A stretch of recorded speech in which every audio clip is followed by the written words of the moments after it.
I can hear someone. Can you hear me? Hello? Hello? Can someone hear me? Can you hear me? I can hear you. Yeah, I can hear Tammy. Oh. Tony. This is Teresa. I don't see Teresa. I see Tammy. Yeah, my camera, I'm going to have to ask my son to help me with my camera. It doesn't want to work.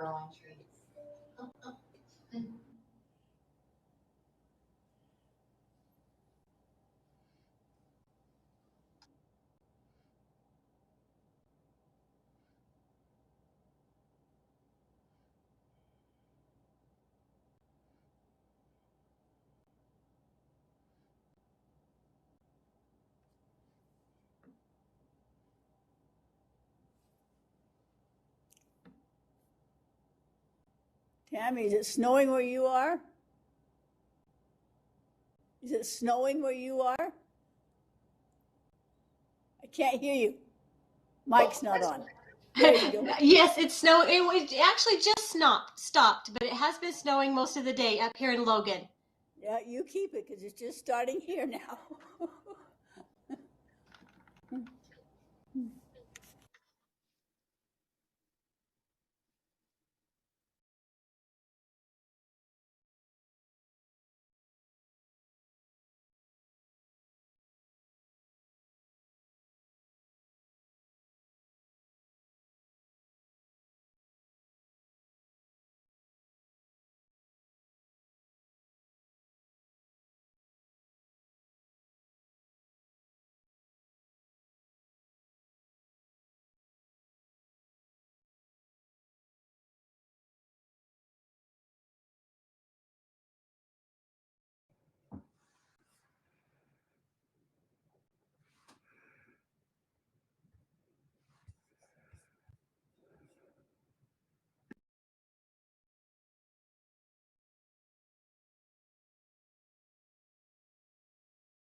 Hey, we just want to pop in and say hi real quick. How are you doing? Oh, hi, Duke. I'm doing fine. Things are working just fine. James Sasser was nice enough to stay and make sure everything works, because it hasn't been used for a while. And when they have classes in here, teachers tend to fiddle with equipment. So Yep. I was worried, but everything's working fine. Oh, good. Okay. Well, just wanted to say hi and make sure you're good to go. It looks like it. Thank you, Duke. Okay. Have a good one.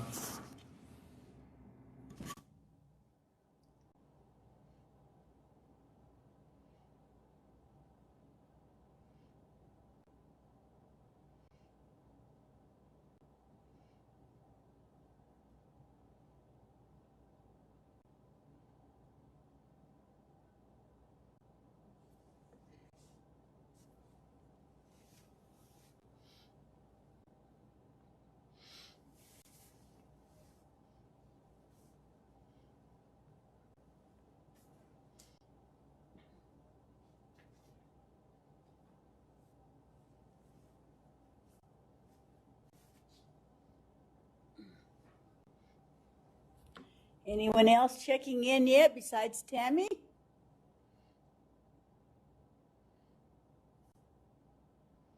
Amy McIntosh is here. Thank you, Amy.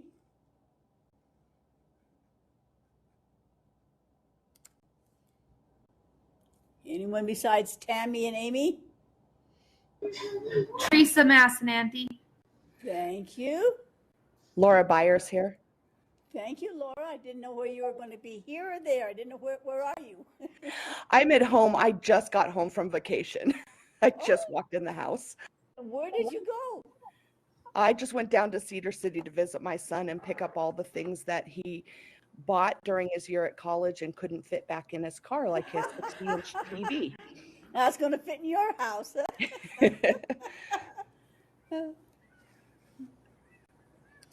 I've been watching for you, Laura, in case you came here. because no one's here at the district office being spring break. So I was watching to make sure you didn't come to a door.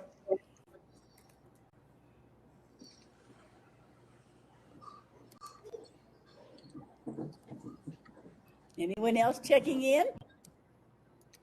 I am Nicole Yamamoto. All right.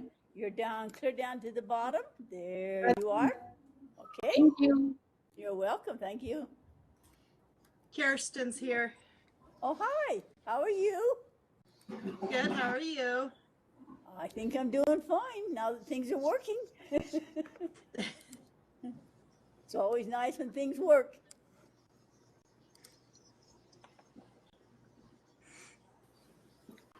Marsha Hunt's here. Hello, Marcia. Are you on spring break now, or are you still in school? We go to school tomorrow, and then we have Friday and Monday off. Oh, we get this whole week off out here, so Oh, I'm the that'd be only one in this whole big building. Kirsten, are you on spring break? I am. I'm in Portland visiting my family. You're in Oregon? I am. And is it snowing there? My son-in-law went there yesterday and got in a snowstorm, a big snowstorm. Yep, it is. We woke up to snow, I think Tuesday. We're down in Tualatin, just about half an hour away from Portland. And we were supposed to have snow today, but it didn't stick. Oh, wow. Amazing. Anyone else to check in? Cindy Davis. Oh, hi, Cindy. Hello. I have you marked in. Great, thank I'm you. I'm waiting for Paula. Paula is brand new and she's really nervous whether she knows how to check in or not. So, Paula, have you figured out how to check in yet? Paula Hyatt? Not yet. Kayleen Goddard is here. Thank you, Kayleen. Is it snowing where you are? Is it snowing, Kayleen, where you are? Not today. We woke up to snow yesterday, Wow. but it's all melted. Anyone else checking in? Charlotte Severe's here. Oh, hi, Charlotte. Let's find you right there. You are.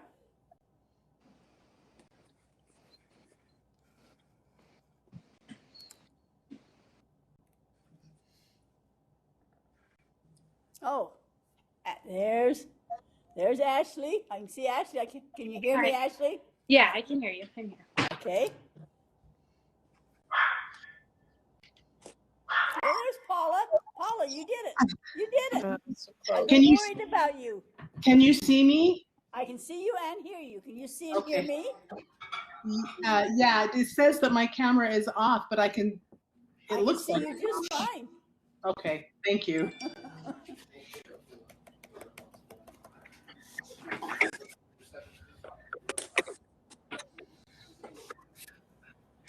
Sarah Sargent, I can see Sarah.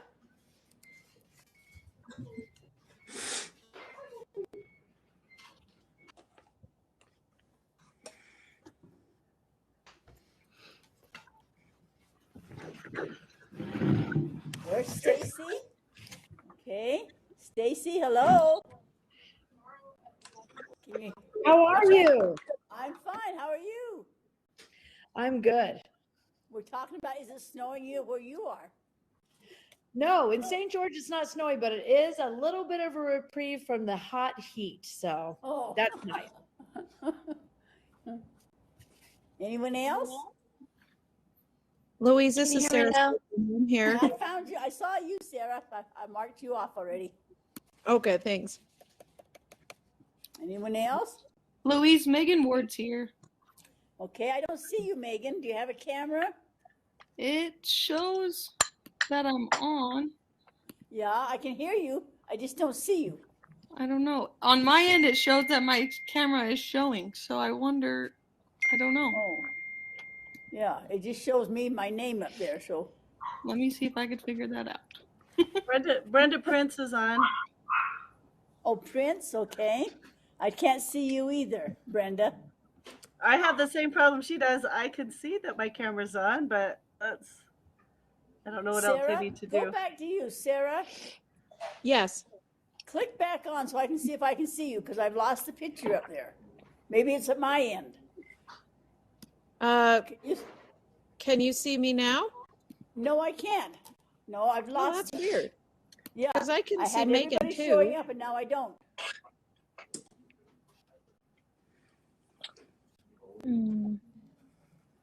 I had everybody. I can see Sarah, so it's probably on your end. It must be on my end. I don't. The tech guy is going to come here in a minute, and he'll help me. I don't know why I lost the camera up there. Let's see. No, that's not it, and that's not it. It was working just fine. I saw everybody. Now I don't see people. We're waiting for Courtney White. I'm here. Courtney's right there, okay? And Jesse Grover. Anybody seen Jesse? Not yet.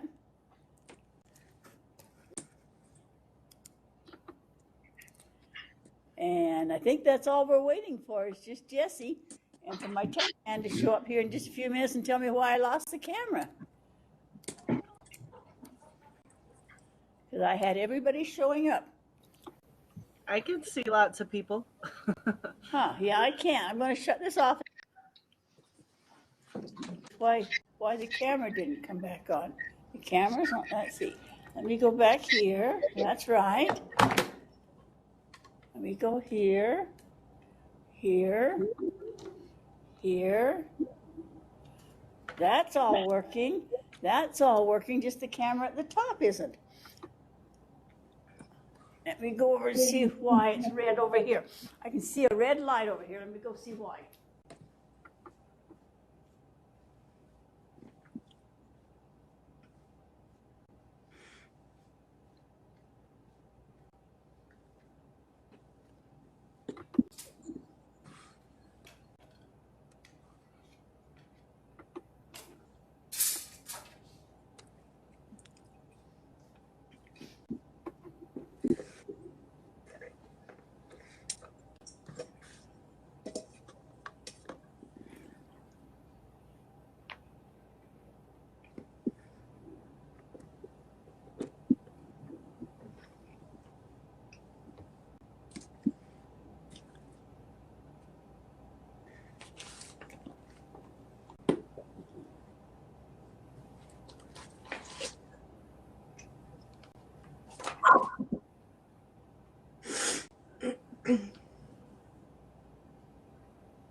See, it has a red light on it now, and I can't do it, and I can't see anybody there.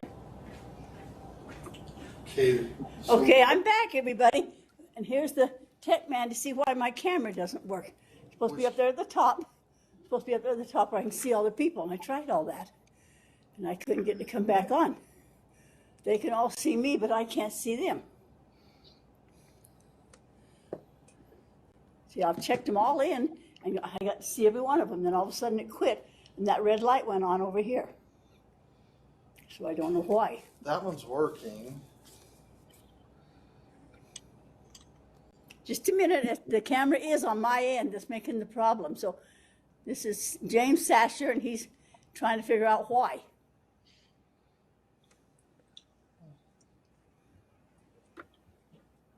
Yeah, everything started up just fine. Started up just fine. There's the camera, but camera control right there, but I don't know why it quit.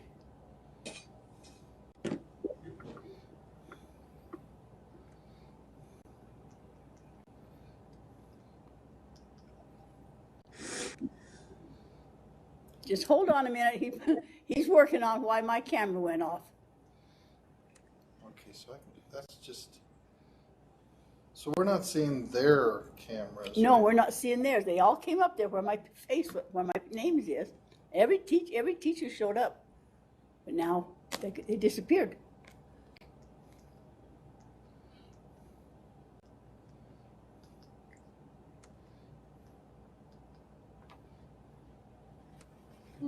That's a good question. That's a real question, isn't it? Because I wouldn't know what to do. I tried everything else, and everything else was working. I saw every one of them check in, and then it just all of a sudden went off.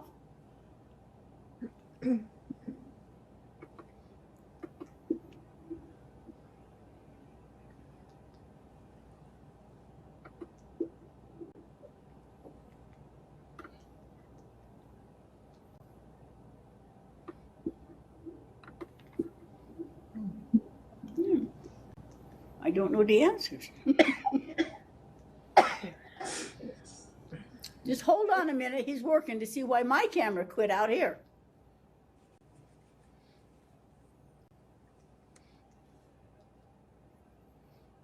It was too good to be true. There wasn't any problems, nothing, no problems, and all of a sudden, I wouldn't know what to do about it.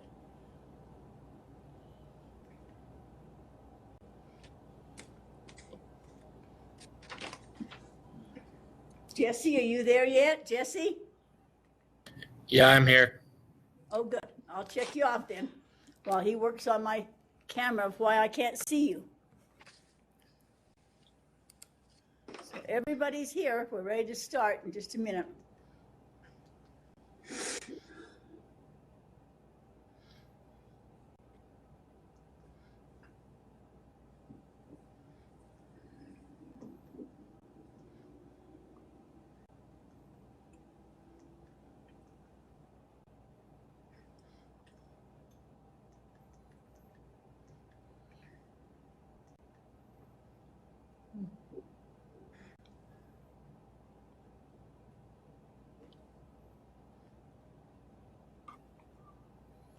Yeah, our camera's working. Yeah, but I can't see anybody. Yeah. How do we get it to work? That's just the TV.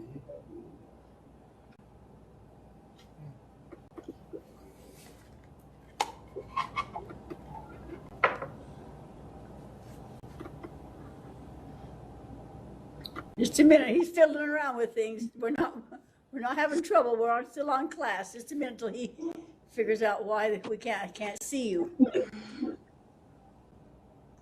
It came right up when it went really nice. So. Yeah, can I reboot it somehow? I really don't know how to reboot. Duke just called. I told Duke everything was working fine because it was. Do you want to call him back? Well, he's gone now. He left. But I can call him. But he said if you're fine, I'll go home then. Give him a call. Okay. Just a minute and ask him. Just a minute. His number is 1-435-671-6152.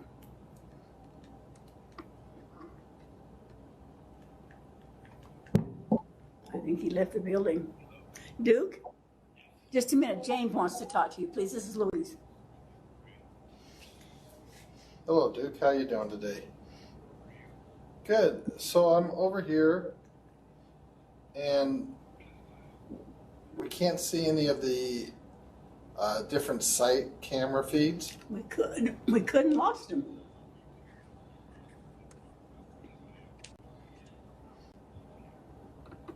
Okay, so how do we get those others back up? Yep, that's correct.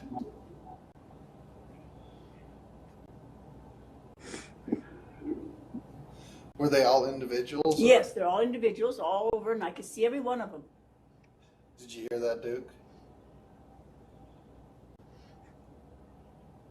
So it's just ours. Okay.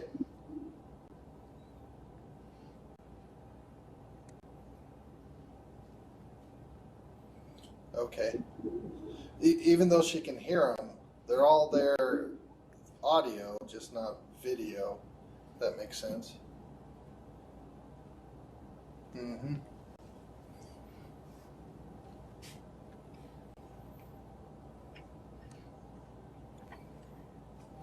Have patience, everybody. We're working on it here. We don't know why. You see me okay?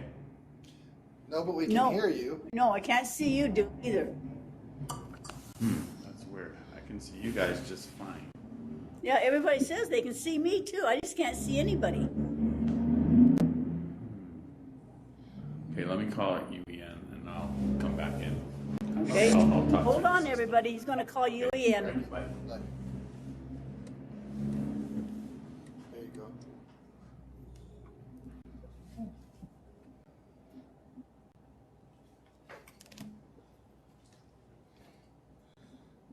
Power the TV on. Or back on.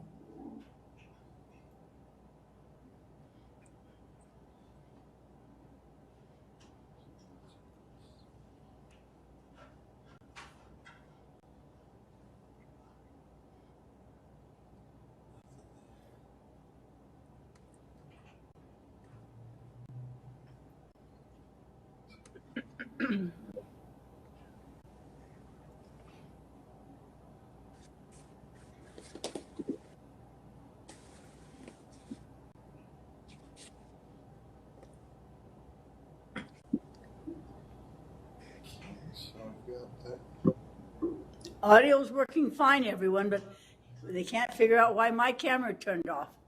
Hold on a minute, please. Well, your camera's on. That's. No, my camera is on, okay? Yeah, because we can see us right there, and they can see us. They can see us, yeah. We can't see the other one. Right.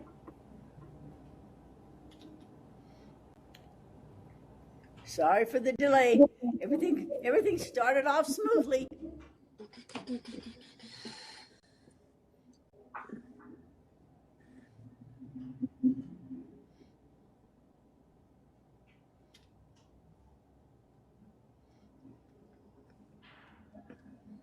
So I wonder what that lock over there on the.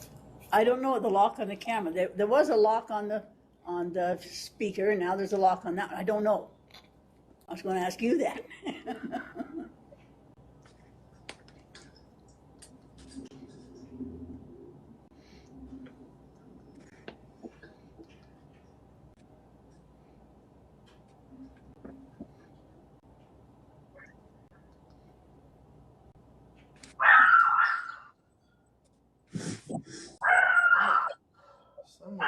Somebody's screaming.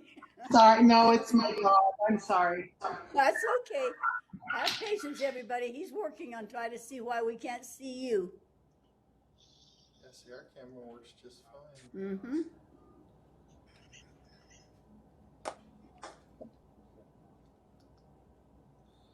What is that lock over there? How do we Yeah, I don't know what that lock is. If you want to start reading the syllabus so we don't waste our time, go ahead and start reading, and we'll be going over that in just a few minutes as soon as the camera shows up. I don't think it's on our end.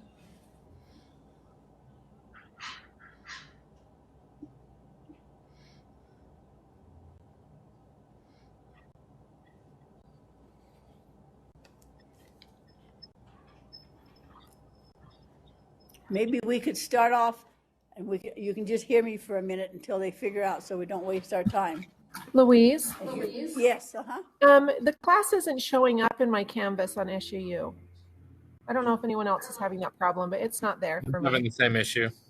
Same here. Me too. Me too. Me too. This you've all class lost is your cameras? jinxed. We're just starting it off with it's jinxed. It's the end of the year. We all know this is how it's going to go because we got rise tests, we got all sorts of crap. Let's just plan on this is how it's going.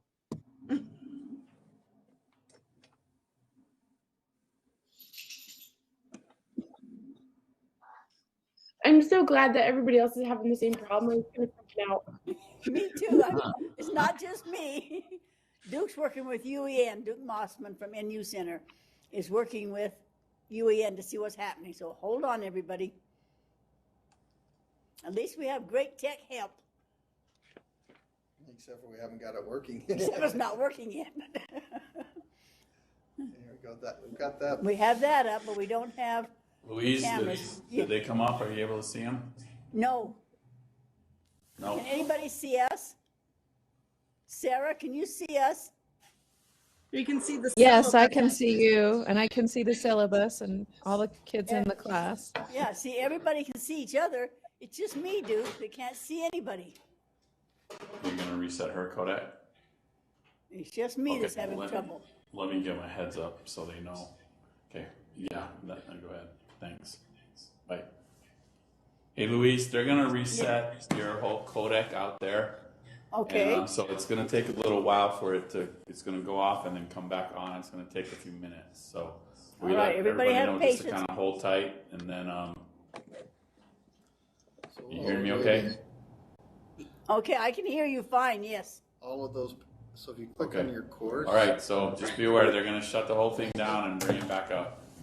Now we lost. And the people that are dialed in may have to dial back in. Click the link again to get back in, but you should pop up automatically. Okay.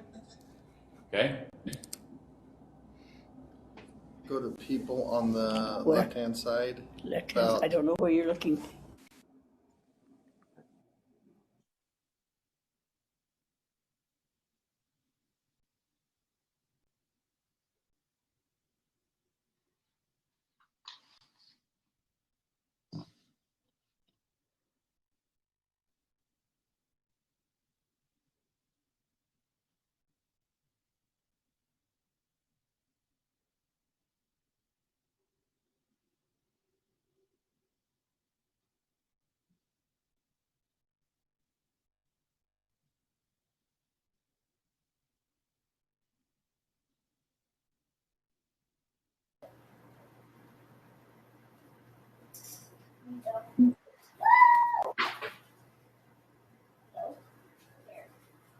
Can't get it anywhere except for my paper.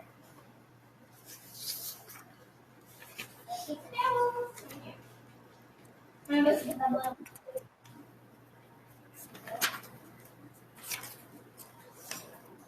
Mom, do I have paint on my forehead? Mom, do I have paint on my forehead? No. Okay. Not that I know of. So I have to touch my forehead. Don't see any.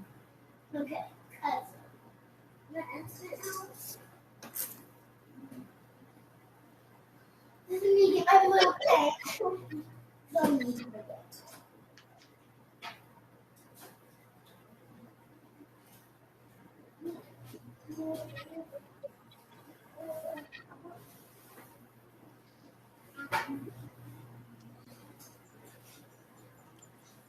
Louise, can you see folks?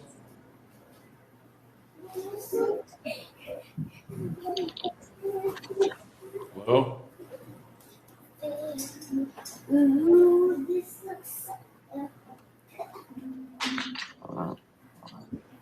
more green spots. Blue. You can get back to green. This hair.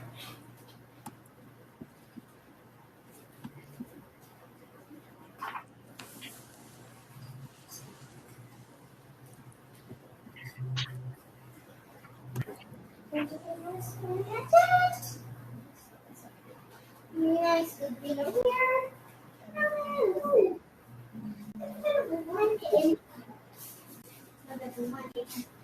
blue, one in purple.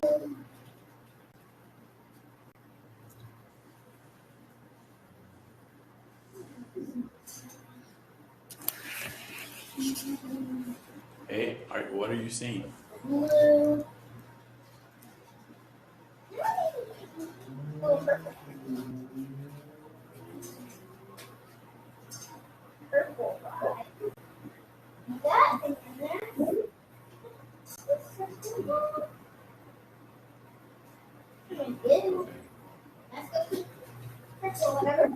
We're all still here, which is kind of weird. I thought it would shut it down, but I can hear a bunch of noise and stuff in the background.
That sounds.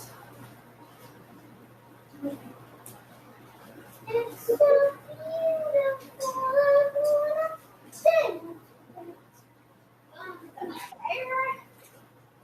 Now they're all going to those pictures.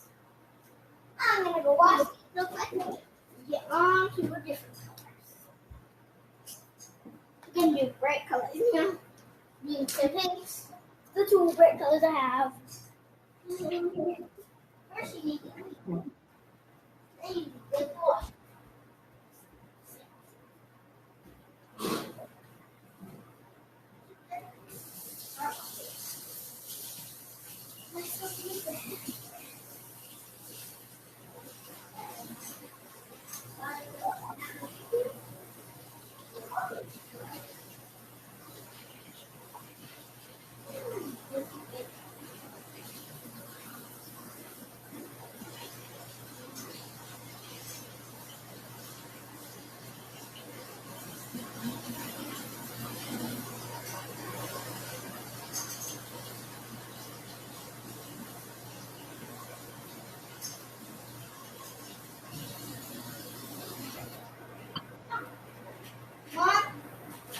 One thing, is the glove really necessary?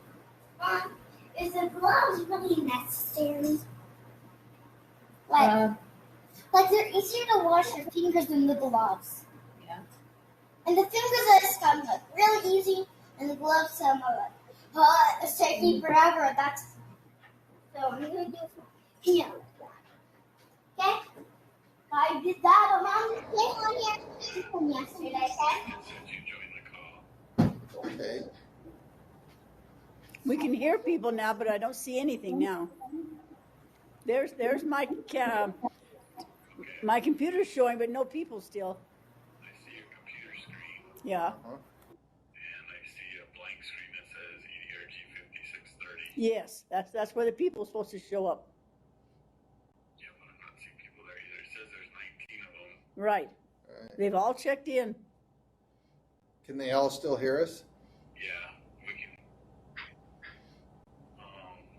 I can go ahead without seeing them, but. There we go. Oh, all of a sudden we're starting to see people. We got a little box. There's a whole bunch of people. Yep. Maybe they're coming back, Duke. Okay, is your mic on? Because I'm not hearing you through the system. Yes, our mic is on, yes. Push it again and up. Now, can you hear us now? Can you hear us now? Yeah, that's working. Yes, we can see people up now. Okay. How do I get, so I just see one at a time, so I don't see all 15 of them or 19 of them? That's a good question. I have good questions.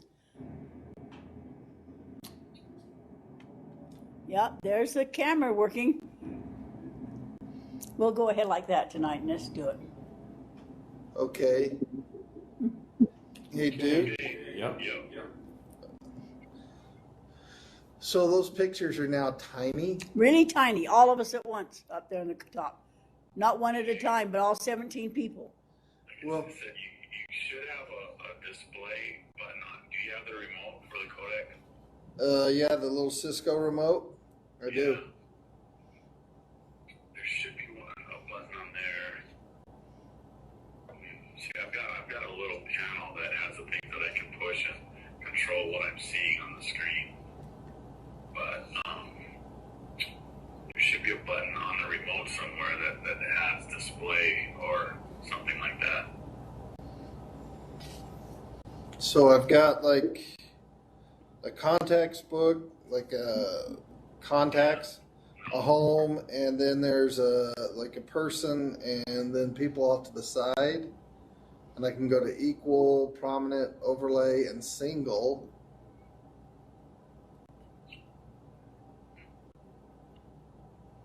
If I can see them, Duke, should we just go ahead?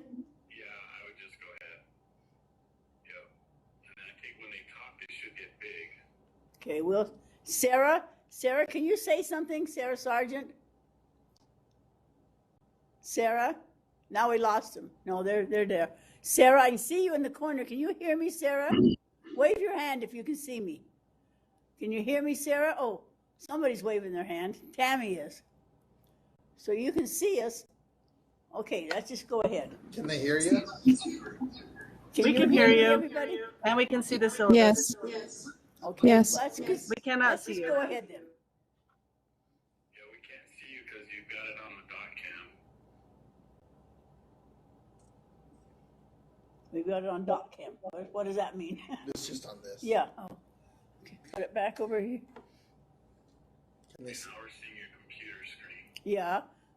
What else do you need me to show We me? need to be able to see you. Okay. Louise, I can see you down in one of my thumbnails. Okay. We're making some progress then. I don't know why we have a problem. Oh, now we lost the. Now we lost. Yeah, now it's blank. There we go. Let's Can you go. see that now? Yes, let's go ahead so we don't waste time. Okay, should we go ahead, Duke? Yeah, go ahead. All right.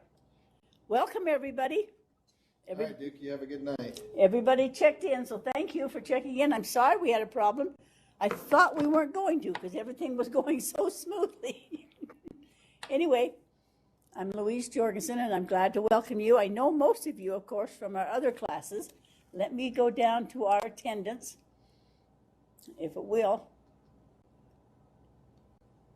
No, gotta go back to here. Okay, I think everybody's here. Laura, Kirsten, Cindy, Tammy, Kaylin, Jesse, Ashley, Paula, Marcia, Amy, Teresa, Stacy, Brenda, and Nicole. All right, everyone's here then. All right, then let's go back to our modulars, please. Can you see that now? If you cannot see it, yell at me, speak, raise your hands, do something. Okay, I guess we'll just go ahead. Okay. Thank you. Thank you. You're welcome. That's weird. Yeah, it is weird. It's never happened before in all the classes we've taught. That never happened before. Yeah. All right, this is called EDRG 5630. We'd like to welcome Louise? Yes, go ahead. I still don't have it in my courses and SUU. Oh, Who is it? yeah, which one of you? Say that again, please. Amy McIntosh. I don't have it either. I think don't we all should have it. I don't either. I don't think any of you have I don't have it either. Okay, thank you for letting us know. So we have another issue apparently. Let's go in Just a minute then. dashboard.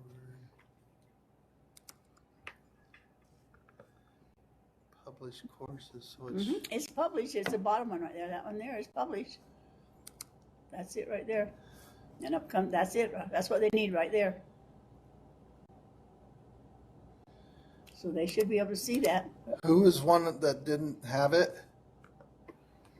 Brenda Prince didn't have it. Okay. I think it's everyone. There's Brenda. I think everybody doesn't have it. I don't know why now. Amy McIntosh is This is Kirsten. When I look at my courses, this one's listed as a future course. Oh, let's check. Okay, that gives us an idea. Thank you for Kirsten for that.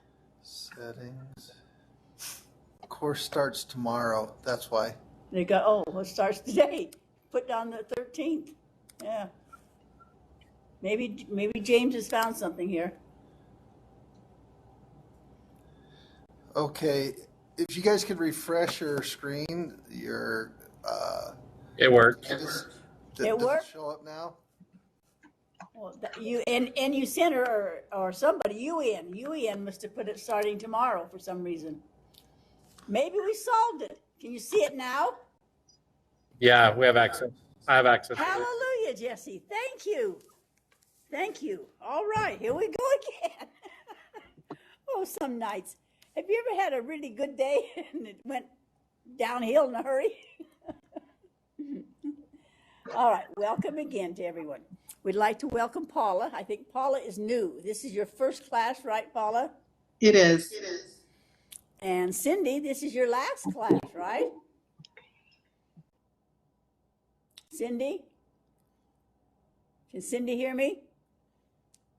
Apparently Cindy's not. there. Yeah, okay. I see Cindy. I'm friends with Cindy. I don't know why she's not on. Can you hear me now? Yes, now I can hear you. This is your last class. This is my first course with you, but I did the rest of them through Washington County School District. So. Oh, okay.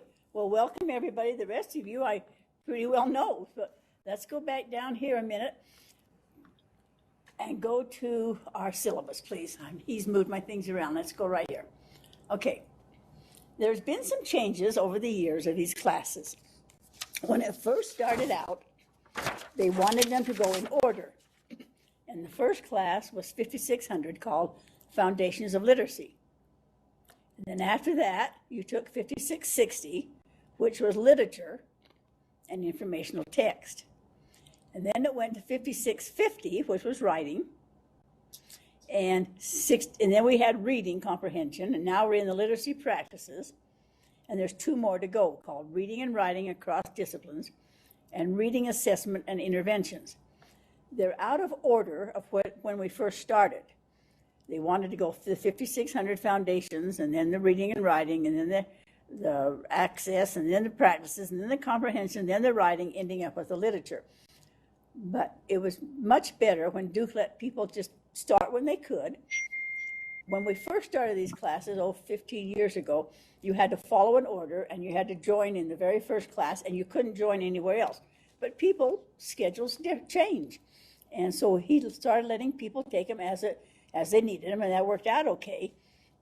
So the reason that this class now is Foundations of Literature and going back to what literature is again, they've changed it so that it's more K-12, literacy practices and processes, but the big emphasis is on instructional implications.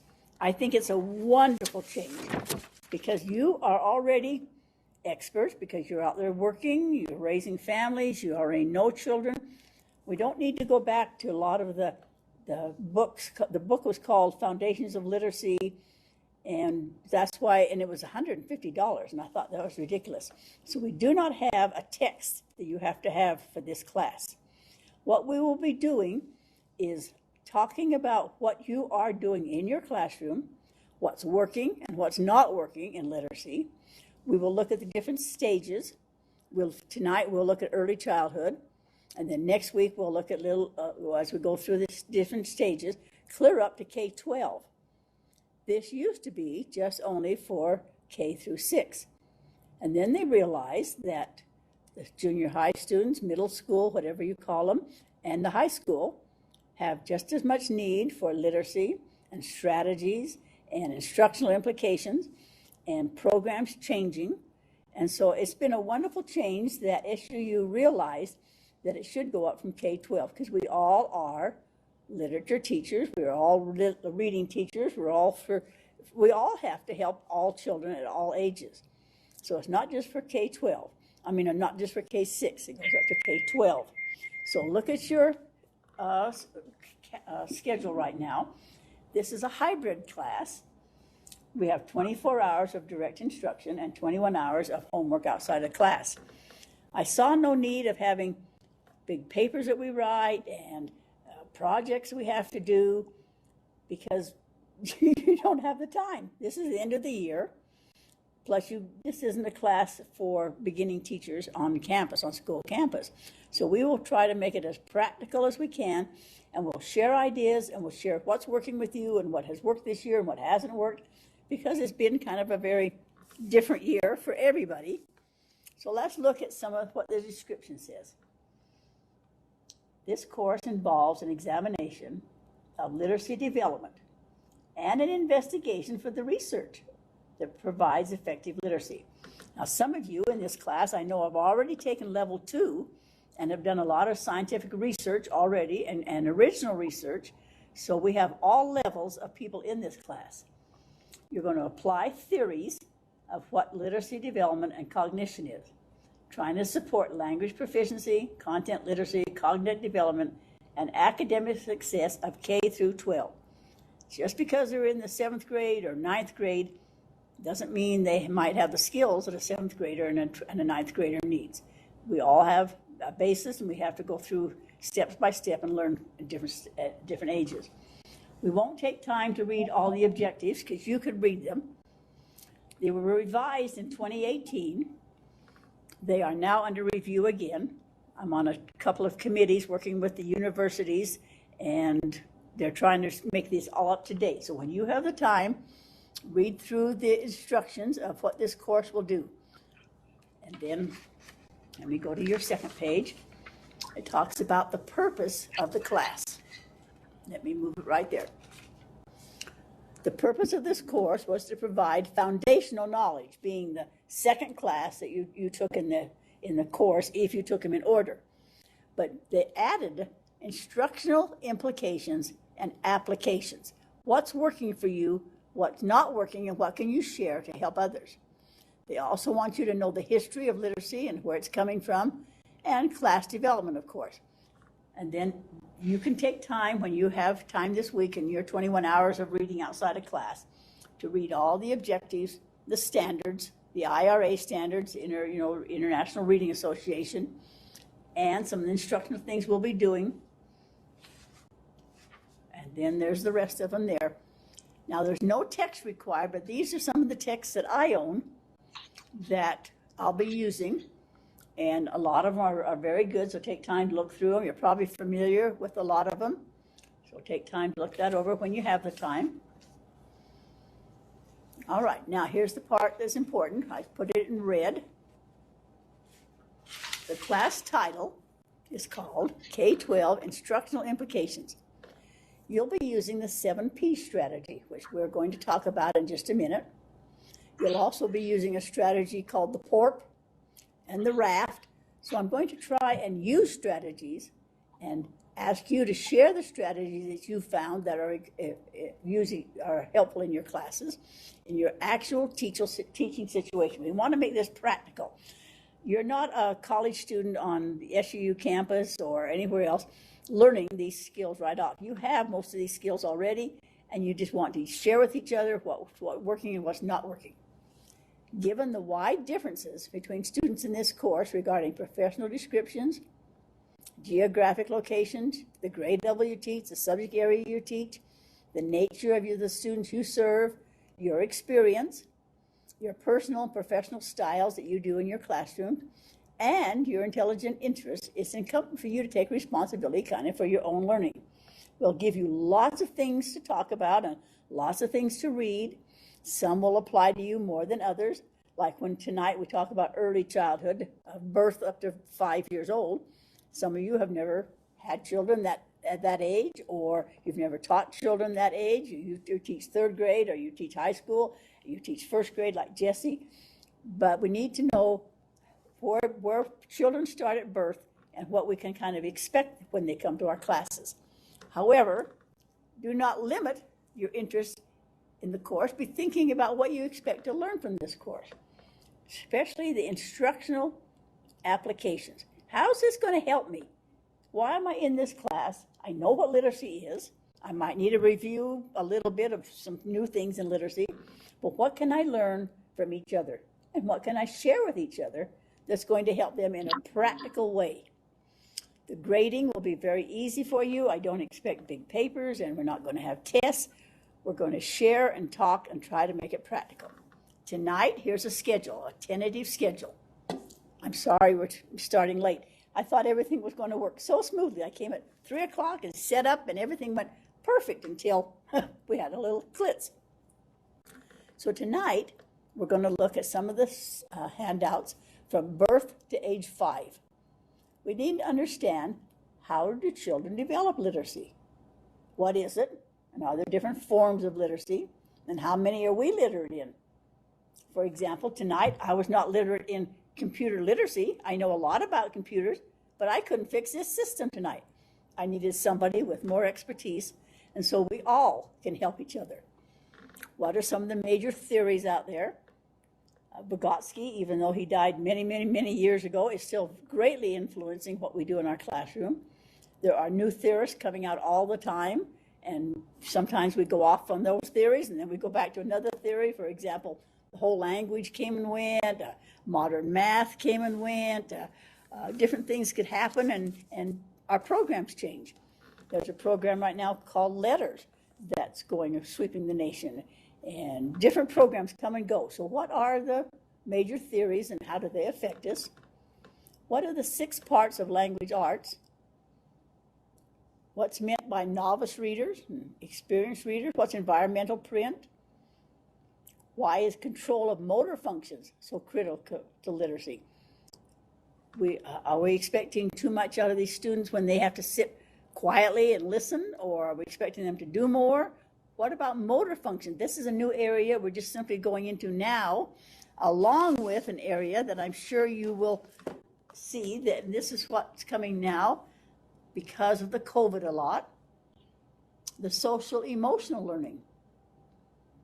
Are the students learning what we're trying to teach them, or are they, disturbed by the COVID, or at home and not in school, and all the different situations we're having right now?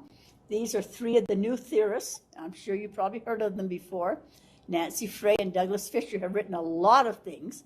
Dominic Smith just joined them.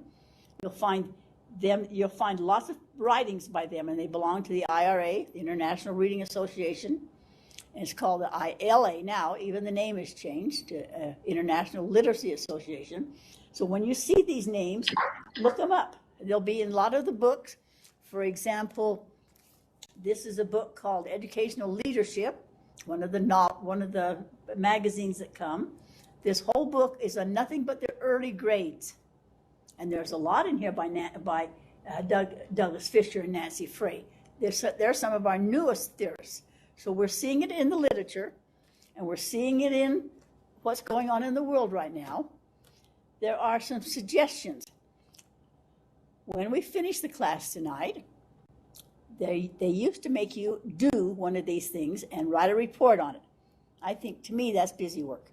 But these are some suggestions you might want to do when the class is over.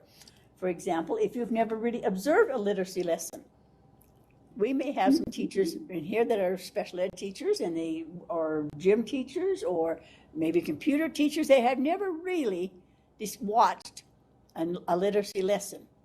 You can watch them online. You can make an appointment and go see how somebody is teaching the younger children, or you could conduct a lesson yourself.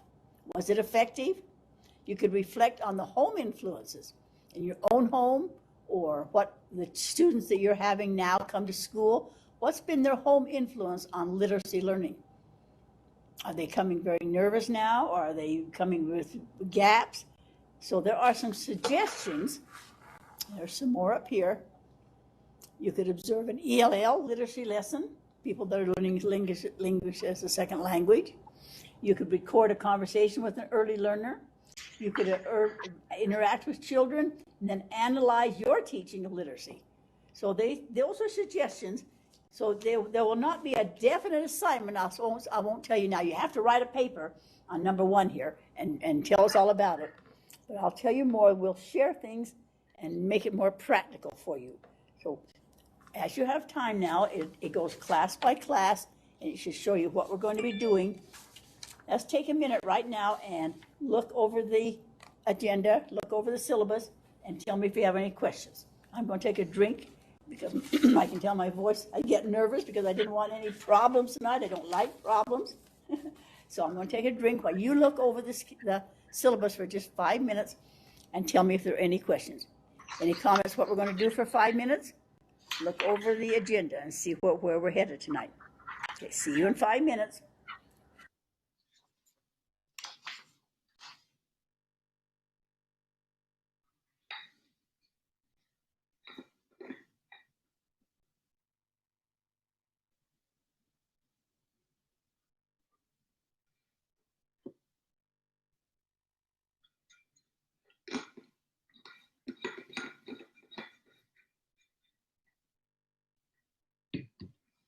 I'm right here. If you find a question, say, I don't understand this. I don't know what we're doing right here. I need to know more about the grading. Take a minute now and look over the syllabus. Is there anyone that cannot see the syllabus? It's also on your Canvas. And we go back to Canvas and show you where it's at.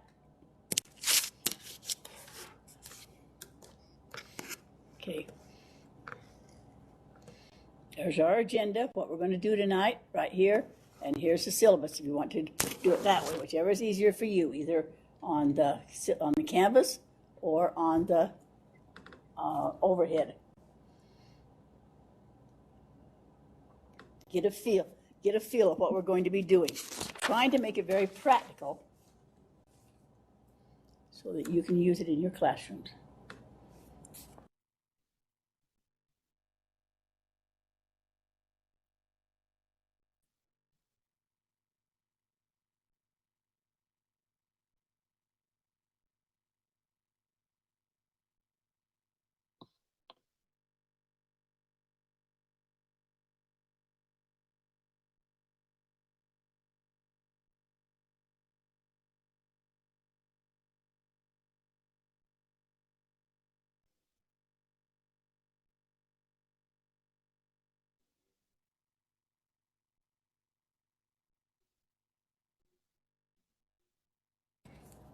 Any questions, concerns as you look it through?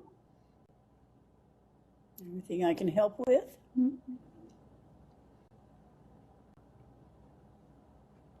There's a lot of suggestions that go along with each lesson,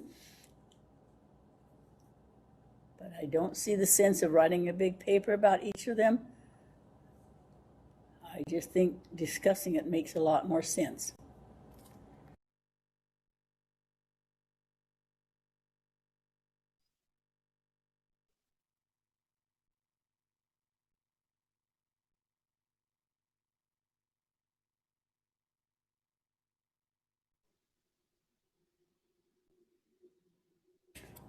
If you're concerned about grading, this is how you get your grade.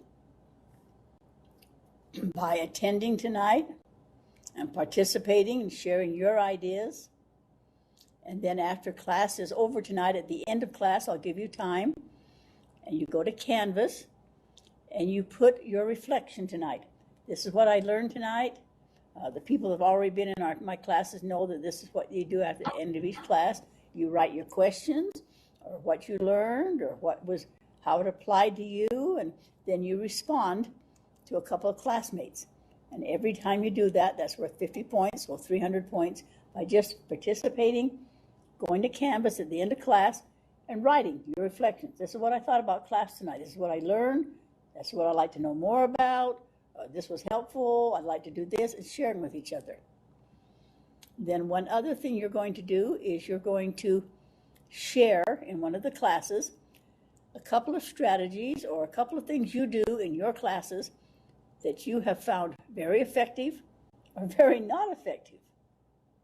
This really worked for me. I had this student and I did this and I tried that and I talked to so-and-so, helping each other find ideas and what to do about all the students in our classrooms. And you'll report on that on the last class. It's taking about 5 minutes to say, this is something that really worked for me this year. Or this is something I tried that didn't work as well as I thought. Anybody have a suggestion about how I could do this better? Or how do I get their attention now that they're back in school and they're not on the computer? Or how do I, helping each other. And the last thing you'll do, there's only 3 things you have to do. Respond after class of what you think. Share something from your classroom called extended learning. And the last one is, I have put lots and lots of articles on. Some of them you'll be like to read, and some of them won't apply to you at all. I'd like you to be looking at the literature and all the things that are coming out right now and find a small article of something that applies to you. For example, I'll put one up right now just as an example. There was an article in the book from Chris Labram. She's in our classes and one of our teachers. She'll be your next teacher. She found this article that she really liked. 5 types of baby books that teach them how to love reading. She's out in an area that is a farm area, and she's trying to help them enjoy reading more, and she found this article that she really liked.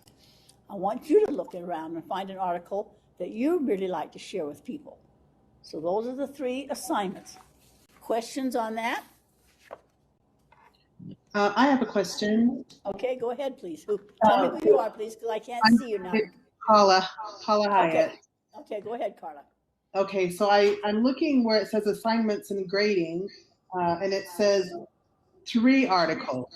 Is it 1 or is it 3? And it also says that we're supposed to present it. Are you looking right here? No, it's right after all of the text. It says all the text that you have listed. Oh, I know what you're talking about. That part came from SUU, and that's something they want you to do as a student on campus. I don't think you need to do that because you are already an experienced educator, a college graduate. I think this is plenty. If you at any end of each class do a reflection of what you learned and didn't learn, if you share something that's worked in your classroom, and if you find one article that maybe the rest of us missed that you share, I think that's plenty to do in 6 weeks while you're also busy closing out school and doing a million other things. Do you agree, or what do you think about that? We agree. Thank you. We agree. Yeah. We totally agree. I don't see burden you down with presentations and slideshows and reports and writing papers and all this stuff. I see you sharing your thoughts, learning some more, and sharing some article that maybe you haven't found yet. So that's what I want to do for grading. Is that okay with everybody? Yes, thank you. And the extended learning strategies, we just post those on Canvas? Yes, and we'll talk about them too. We'll ask you if you have something you want to share, and you say, well, yes, I tried this strategy yesterday to try to teach them to listen. I talked really, really quiet, and all of a sudden they were all listening. I didn't think that'd be so effective, instead of yelling at them. Because as I do my student teachers, I have noticed the volume going up, up, up, because the students aren't paying attention. And so the way they're getting their attention is raising their voice and screaming at them, which both hurts their voice and doesn't work anyway. So something as simple as that, it worked today. They listened to my lesson. That's amazing. All right, we've been in class. We haven't been in class, but it's 5:30. Let's take a 10-minute break. Our schedule usually is that every hour we'll take a 10-minute break. We will be ending by 8, not 8:30, because they want this room at 8:30. So take a 10-minute break now, move around. We'll get ourselves organized and get ourselves really going. And I'm sorry for the problem. I just don't know why it happened. So take a 10-minute break now and move around, have a drink, get a breath. And remember, that's a good strategy for children. Don't expect them to sit too long. They're so used to sitting in front of that computer now, I think they kind of get lazy. Okay, see you in 10 minutes. Move around, take a break, see you.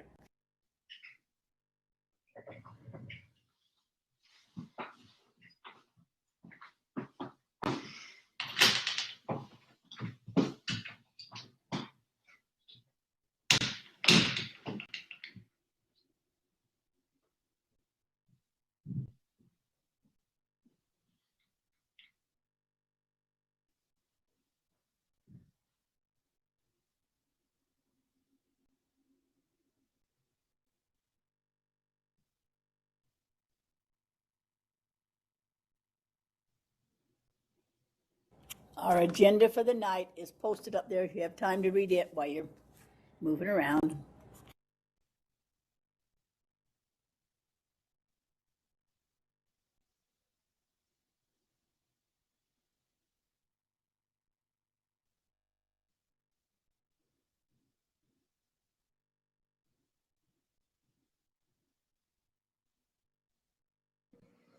Louise? Yes, I'm right here. Hey, I wanted to let you know, so I was looking at my SUU stuff, which is fine, but I just was looking at the things that we're supposed to do and the discussions and stuff, and it's kind of funny, they all say that they're locked until tomorrow. I don't know why they thought we were starting tomorrow. I don't put this on. Amy puts it on. So I don't know why. So maybe you'll have to wait till tomorrow to look at some of this.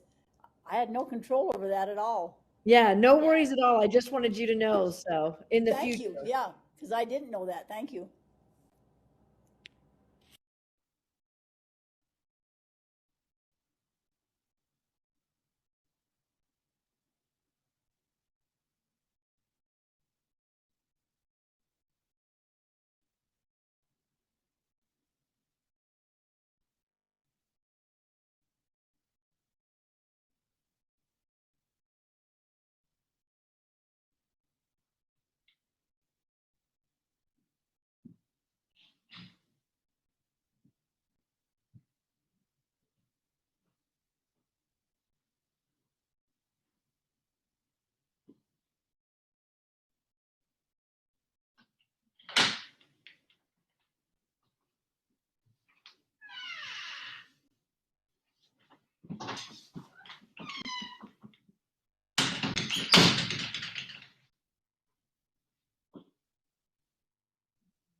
Anybody have any questions while we're on break? I'm here if you have any questions.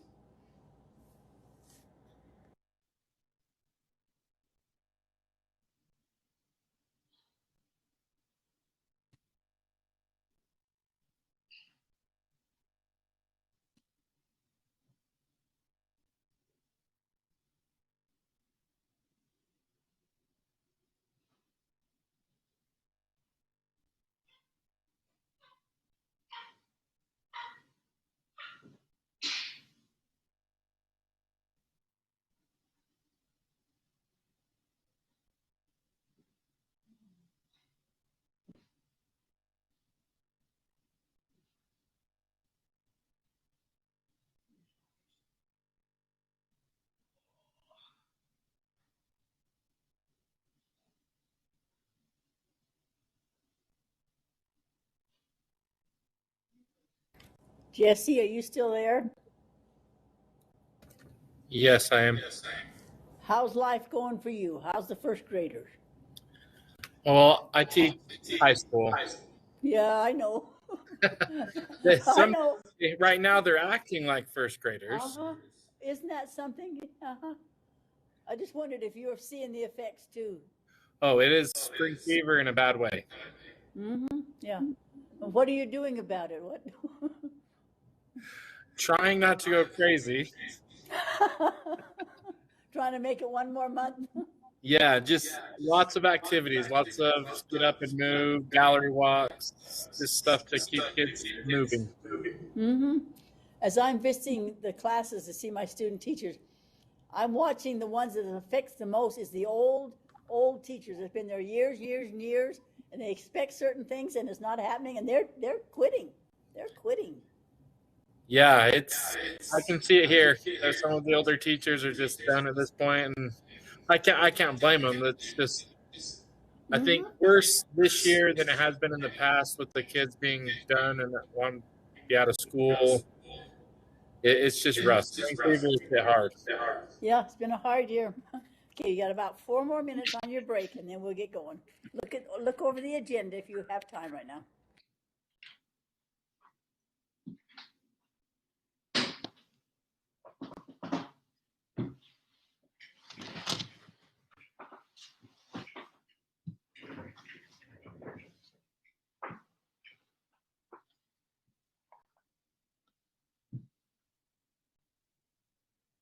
Paula, are you there?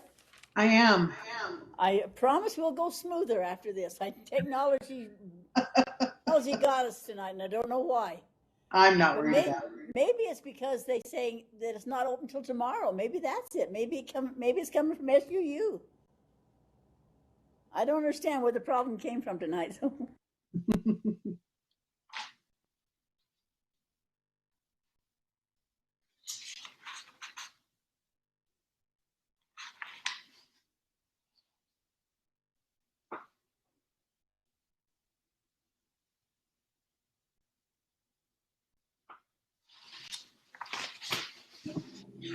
Dr. Jorgensen? Yeah, call me Louise. Yeah, Louise. This is Cindy Davis. I was just gonna check with you and see. Do you have an email that we can check with you about, like if we have things we need to talk with you about, or? You sure do. Here, you ready? Got a I'm pencil? ready. Okay, it's lowercase goose, GOOSE, at UBTANET.com. So goose at UBTANet.com. It stands for Uinta Basin Telephone Association Network for out here in Roosevelt. So is it a V or a T? Or a T. UB, Uinta Basin. TA Telephone Association net.com. UBTANet.com. Great. Thank you so much. I've been called Goose my whole life because I'm a walker. I walk 8 miles a day. And this movie came out called The Aristocats, Walt Disney. And in that, there are 2 geese that walk and talk, walk and talk, walk and talk, walk and talk. And my neighbors kept saying, there goes the goose, there goes the goose, there goes the goose. And it's stuck. And so that's why it says goose at UBTANet.com. I love that. What a cute story. Okay, everybody, are we back? Speak up if you're not back. I love when people do that. Speak up if you're not back. All right, our agenda will start at 4:30 and go to 8. It says 8:30. When you see things in red, that means there's a handout. You'll find a handout.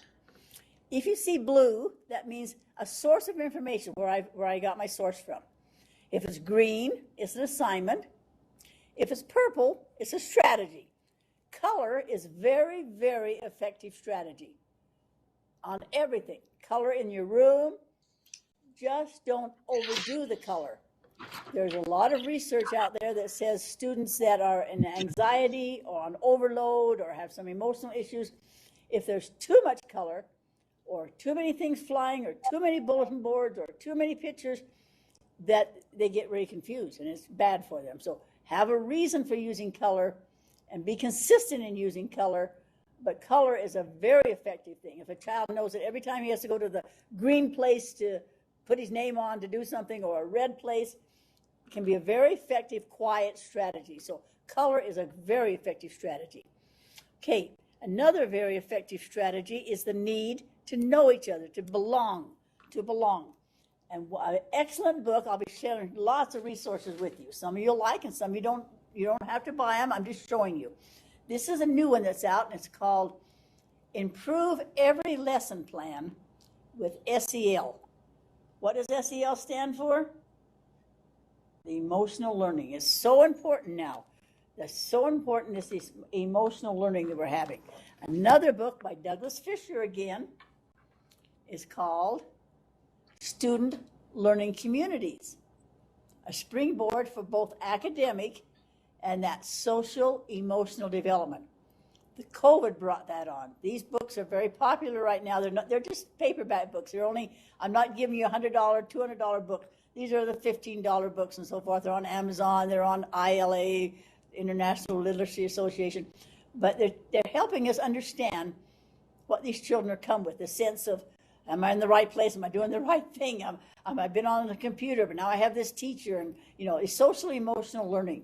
So social emotional learning is very important right now. So that's why I'm going to, one of the purposes, one of the best things you can do in your class is a sense of belonging. They call it a community through shared experience. The acronym is SELC, Social Emotional Learning Community. They have needs. You need to design it so it's not just tell about yourself. Have a format. Tell your name, your school, assignment, years of experience, and one interesting fact. So we're going to try that for a minute now. Paula, you're new to our group.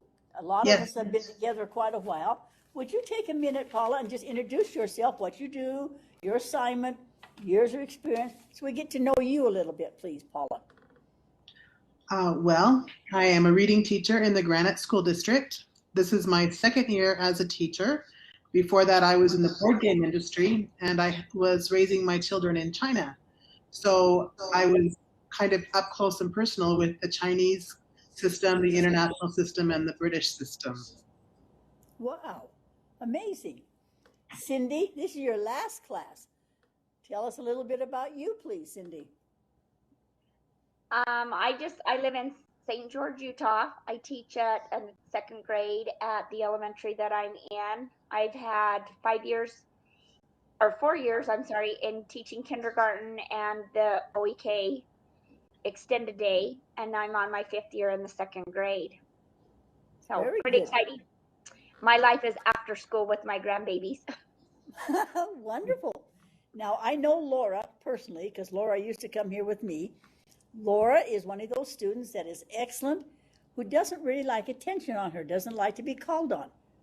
Laura, tell us how you feel when someone calls on you like this, and tell us a little bit about you, Laura.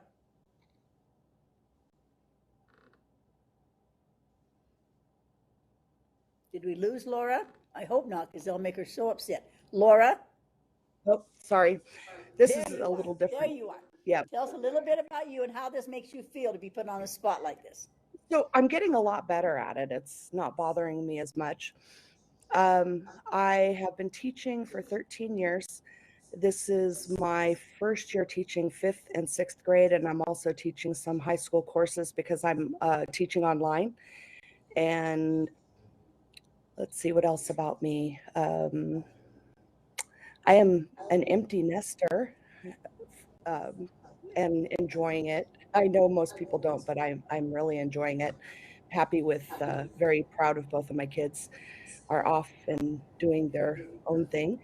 And let's see, one interesting fact about me, I used to build floats in college and drove a float in the Rose Parade. Wow. Wow. Now, that is a big change. Who was that? That's that Laura that doesn't let to be called on in the other classes, and I couldn't get a word out of Laura. Wow. But this is so important in every one of your classes because everyone wants a turn and everyone feels belonging. This is another area that the new theorists are saying that children don't feel like they belong. This is coming from the little girl who committed suicide called Izzy. Have you seen that on the news? Little girl out in Salt Lake, 11 years old, because she didn't feel like she belonged. This is a very simple strategy, but how does it make you feel? And then you already know, like Laura doesn't like it, so don't, embarrass her. You know your students. So write that down as a simple strategy to be sure people have a chance to express themselves. So, and here are some books that can really help you if you don't know how to do that. Number one is called Improve Every Lesson with SEL, one I just showed you. Student Learning Communities, a Springboard for Academic Social Development by Fisher and Frey. And All Learning is Social and Emotional by Fisher and Frey. They're really into that right now, and a lot of people are too.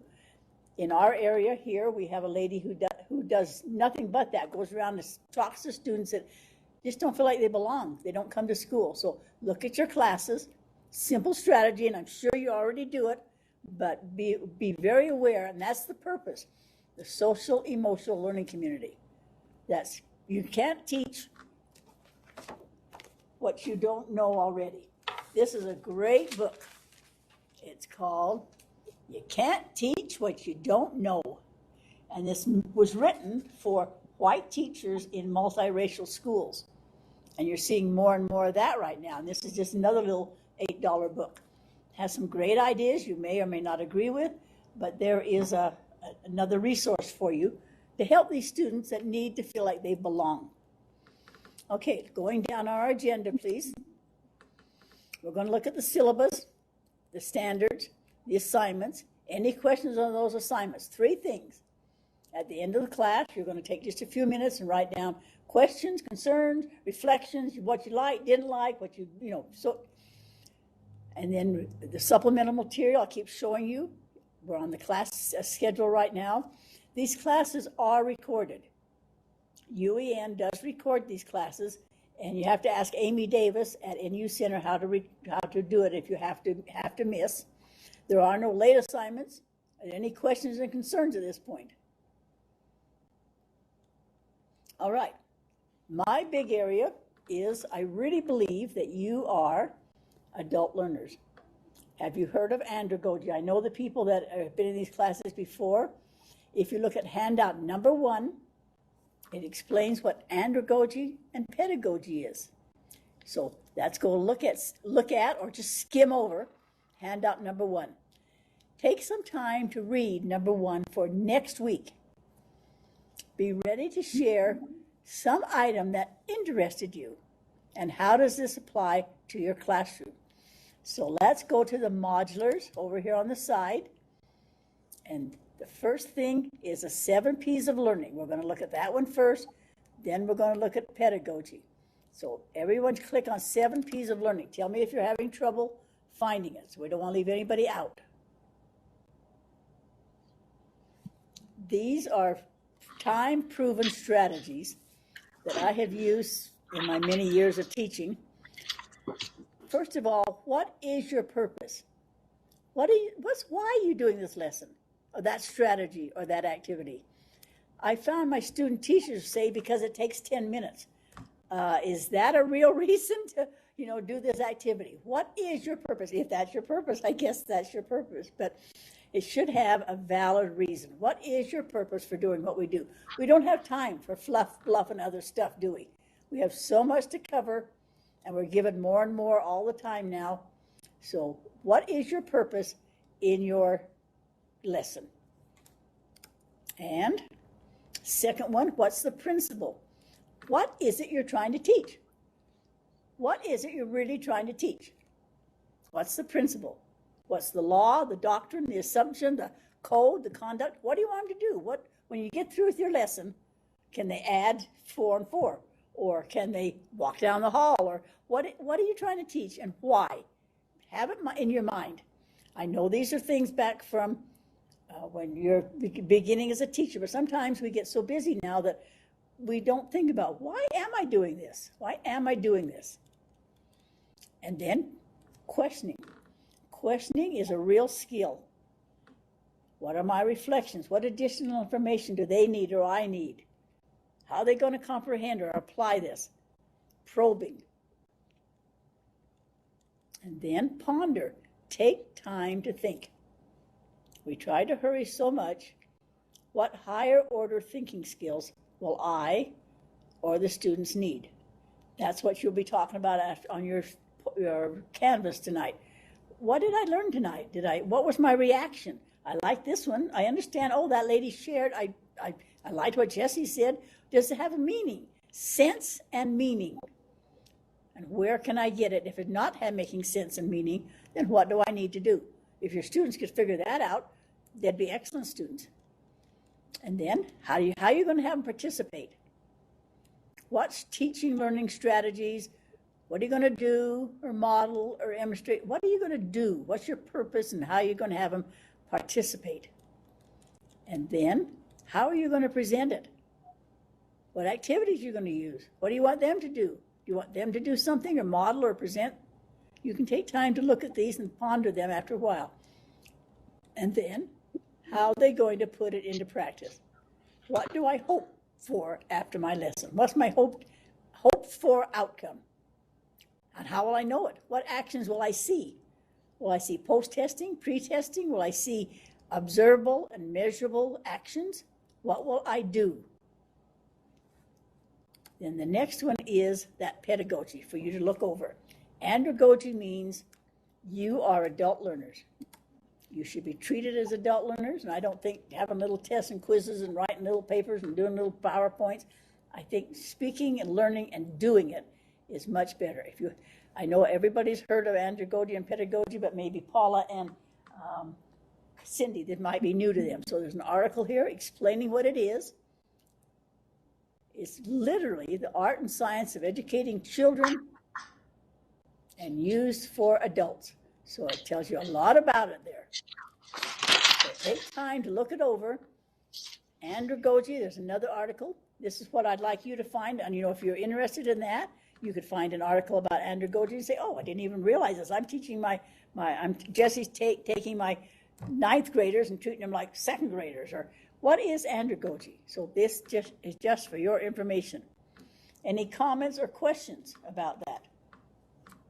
There's articles there for you to read, and if most of the people in our class have been here before and they've read these, they know them, so they can skip over them and don't worry about them. But if you haven't, it's new information for you, then take time to look at it, please. Okay, let's go back to our agenda. So here we have our agenda as the first item, the 7 P's of learning, the pedagogy, and andragogy. So take time to look at them this week. Comments, questions? Okay, we've had introductions. Of course, we didn't take long enough time because of the little problem we had. The 7 P strategy, we looked at those. Okay, if we're going to be in a class about literacy, what is literacy? See, this was supposed to be the 2nd class in the series. What is literacy? Are there 5 stages of literacy? So please go to handout number 2. And then after you look at handout number 2, I'd like you to go to your computer and type in, what is literacy? You will find so many resources that maybe you weren't available or aware of, and they're available to you. So first go to handout number 2, and then we will take time to look at what literacy is. Be thinking, what are the stages of literacy? What is literacy? If I was going to call on Sarah right now, just off the top of your head, Sarah, what is literacy to you? Sarah? So I would say literacy is all about knowing how to read, but also spending time reading and perfecting your craft in understanding what you read, why you're reading. Very good. Why Very are you good. writing? All the things. Why? The why. Is there a purpose for it? Is there a reason? There is an article here that you can read when you have time, because other people had to write these articles, and I just kind of condensed them down so to give you ideas of other teachers. Literacy is defined as the ability to read and write. Is that all it is? Or are there other forms of literacy? Take a minute now in your brains and think. Are there other forms of literacy? For example, computer literacy tonight. I mean, I had a part of it, but I didn't have enough computer literacy to solve these problems. So what is literacy? think that over for a minute. I'm going to ask you what types of literacy you can think of. Take a minute and think about it now.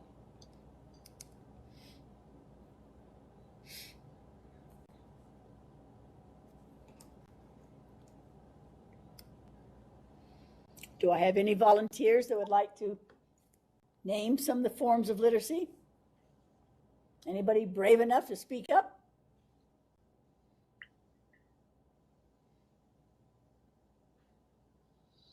Hi, I'll name a few. Okay, go ahead. Computer literacy. Yep. And like reading maps. Mm-hmm. Social, probably. Definitely. I'm just making some stuff up. Yeah.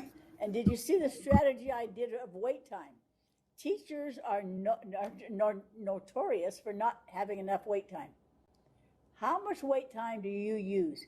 If you use 2 to 3 seconds, that's not enough time for children to think. What did that teacher just say? What am I supposed to do about it? Is everybody thinking about it? Can I get out of this? Is there any way I can get out of it? If not, maybe I better think about it. Well, now I thought about my answer. How am I going? It takes 5 or 6 seconds. Give them time to think and wait for them. We're so anxious to keep moving because we waste time. How do children of all ages become literate?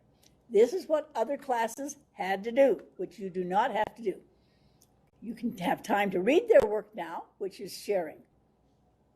What is literacy? Look how they had to do color, and it talks about Vygotsky and the zone of proximal development. We've talked about him in other classes. What is it from birth to 3? Talks about John Locke and Piaget, who I'm sure you have heard his name. What should they be aware of? What's phonological awareness? What's phonemic awareness? What's embedded spelling? What is literacy ages 6 to 8? What is a literacy-rich classroom? These are most beneficial activities to promote literacy. So there's some good ideas of things you can try or haven't tried yet or don't use enough. What role does a teacher play in literacy learning? And here's some more names. Marzano, if you've heard of him, I'm sure you have. What roles do teachers play in literacy continued? A well-arranged classroom. There's that technology. Routines. What are the 6 T's? Did you know there are 6 T's to be an effective literacy teacher? Time, text, teach, explicit and implicit, talk, task, and test.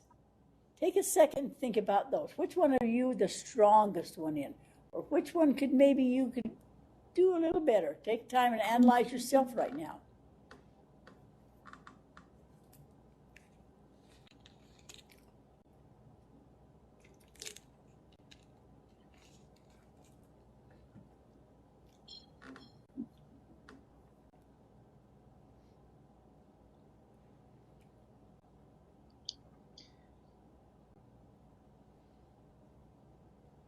Anybody want to share one that they're really strong in?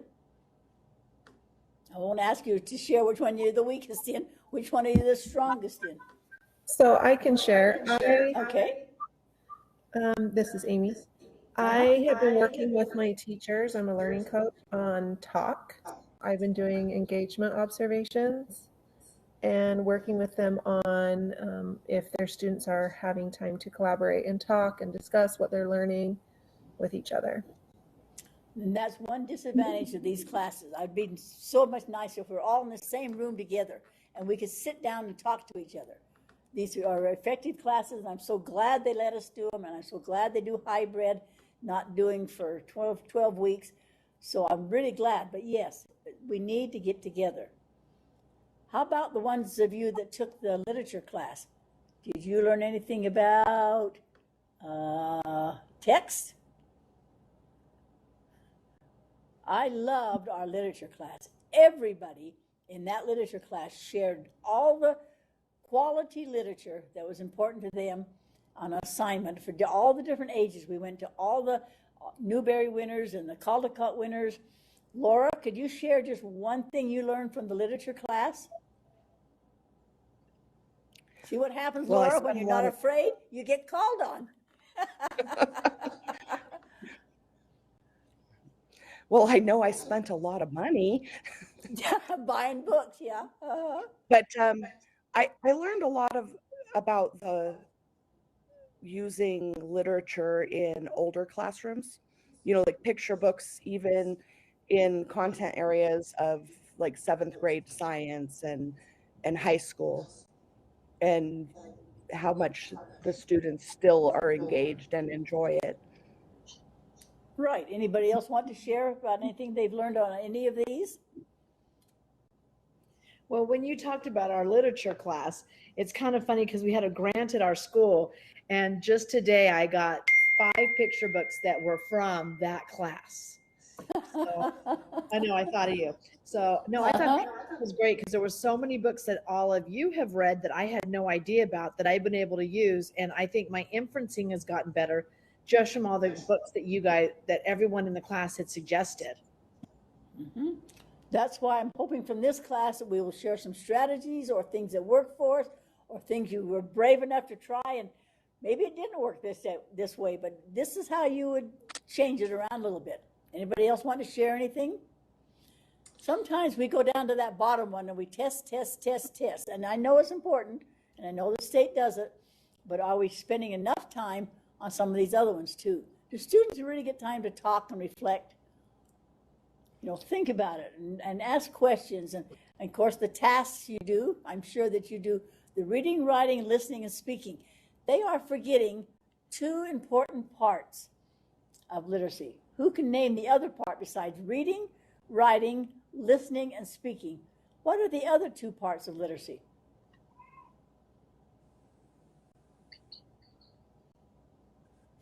Starts with a V. Okay. Viewing. Viewing. We have to take time to view. And especially with the computer age today, with the podcasts that are out there, with the wonderful media resources that are out there. And also how to be careful about media. You saw a little girl from Roosevelt was kidnapped because she was on Oculus on video playing games with this fun little kid who turned out to be a man, and they found her up in Wyoming. So we need to teach that viewing. What's the third one? It starts with a V too. Come on, rack those brains. Reading, writing, listening, speaking, viewing, and? The V, verify. That's almost it. Visually representing. Somehow to clarify it, to visually see it so they can see it, make a chart, draw a picture, a mental image in their mind. That's the 6 parts. Reading, writing, listening, speaking, viewing, and visually representing. Maybe it's up and moving, doing something. Maybe it's an action, but something you can see so that it goes into our brain. And then we'll be talking more about that. Any other questions on that one? Okay, wonderful. Let's go back to our agenda then, please. Go back to modulars. I don't want to go too fast here. I want to have everybody with me. So let's go down this again. There's the 7 P's of learning: pedagogy, andragogy, what literacy is in a timeline, becoming literate at all ages, the literacy one we just looked at. This one's called the forms. Now let's see if we came up with some of the forms. It says it's currently being loaded, so I'll go here and download it.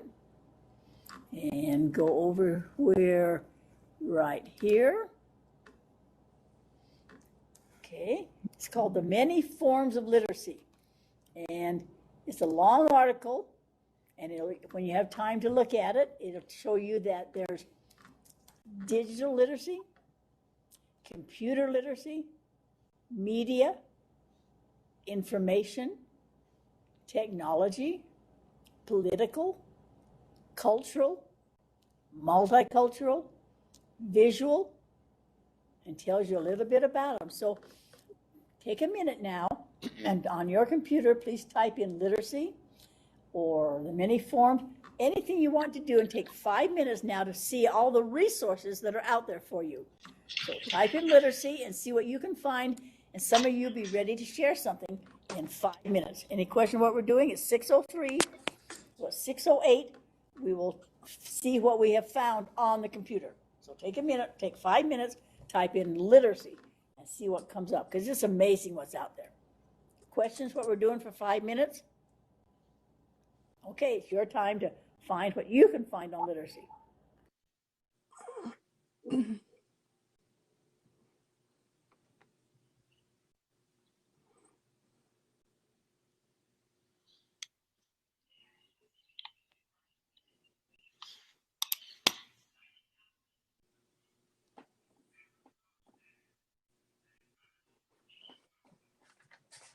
There's one called 6 Types of Literacy. See what you can find now.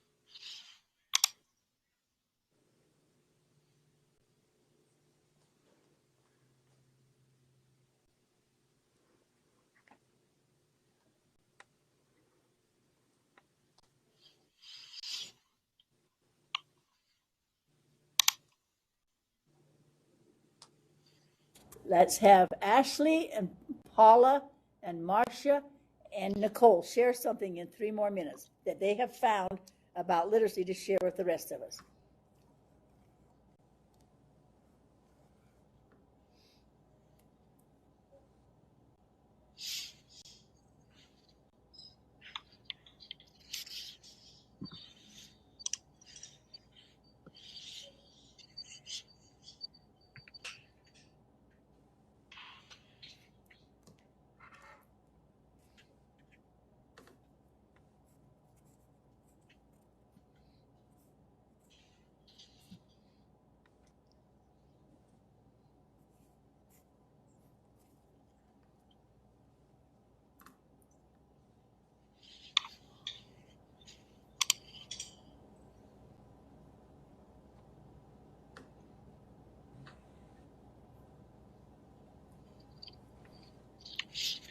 You have 1 more minute to find something.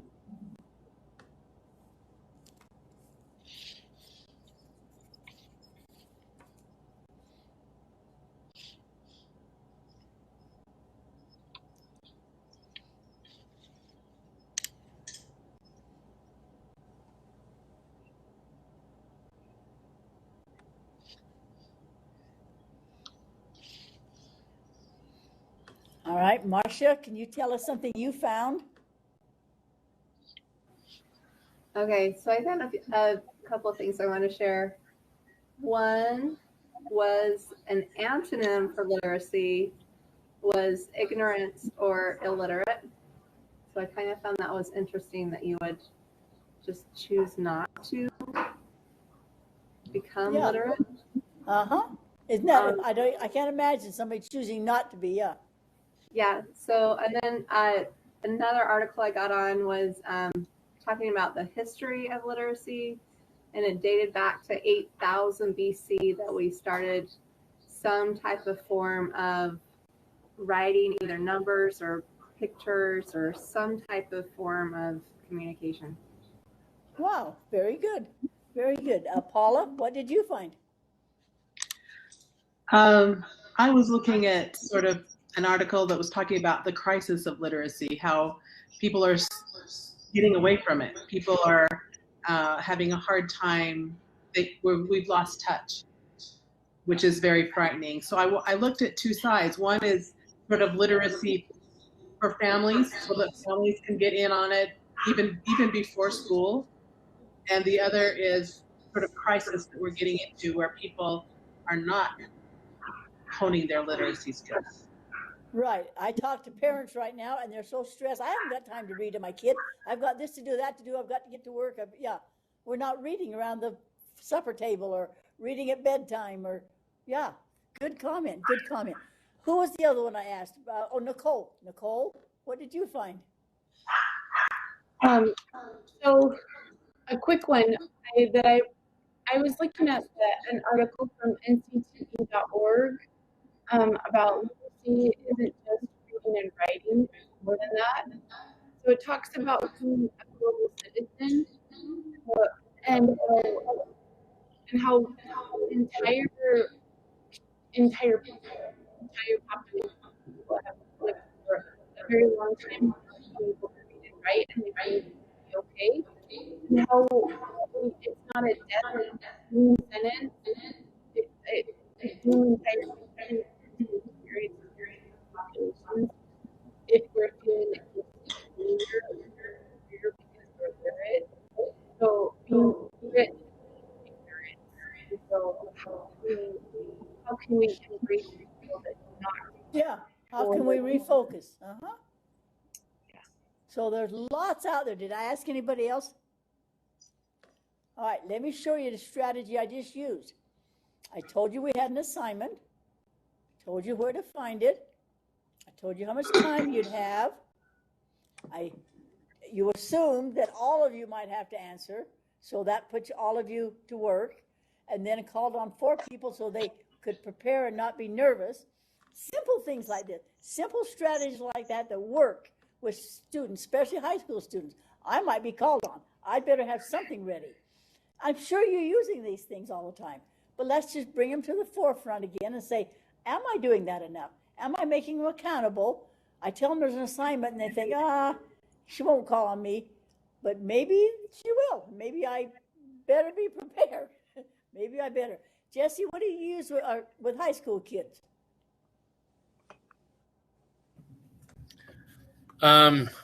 With high school kids, it's all about getting them involved and a lot of choice, because if they don't want to do something, they'll refuse to do it.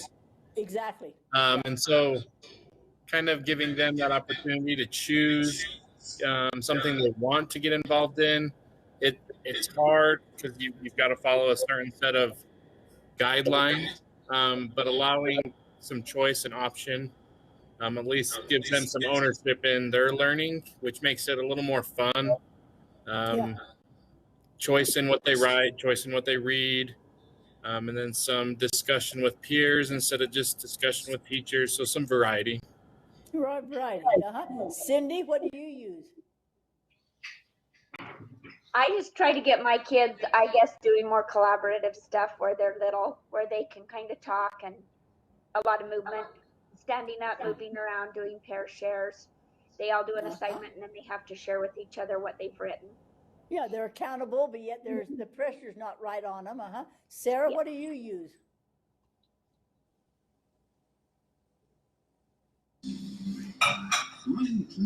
I kind of do the same thing as Cindy. A lot of movement, a lot of sharing with their neighbor.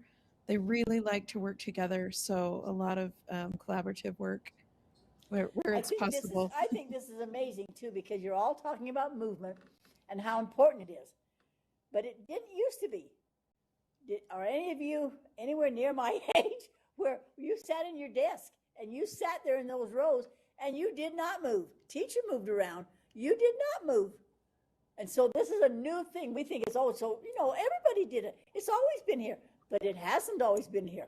It took somebody to realize, like you, expert teachers, that this works to move around because it works in their brain, their exercise, and the flowing of their, the energy. It's a new thing to move around. Anybody else want to share? How do you get their attention? How do you keep them on task?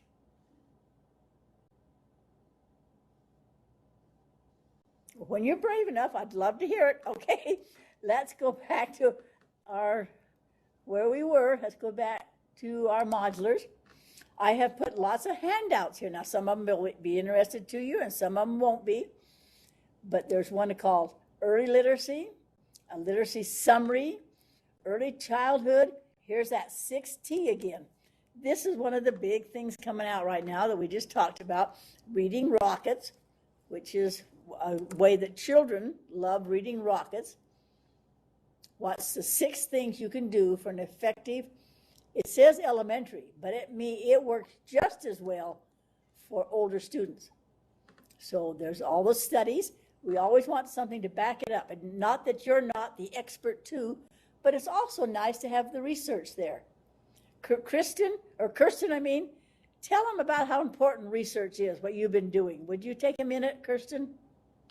I think the research just helps to validate those structures or those things that we're doing, and it doesn't leave us second guessing. And then, I don't know, I think it holds us accountable as teachers as well.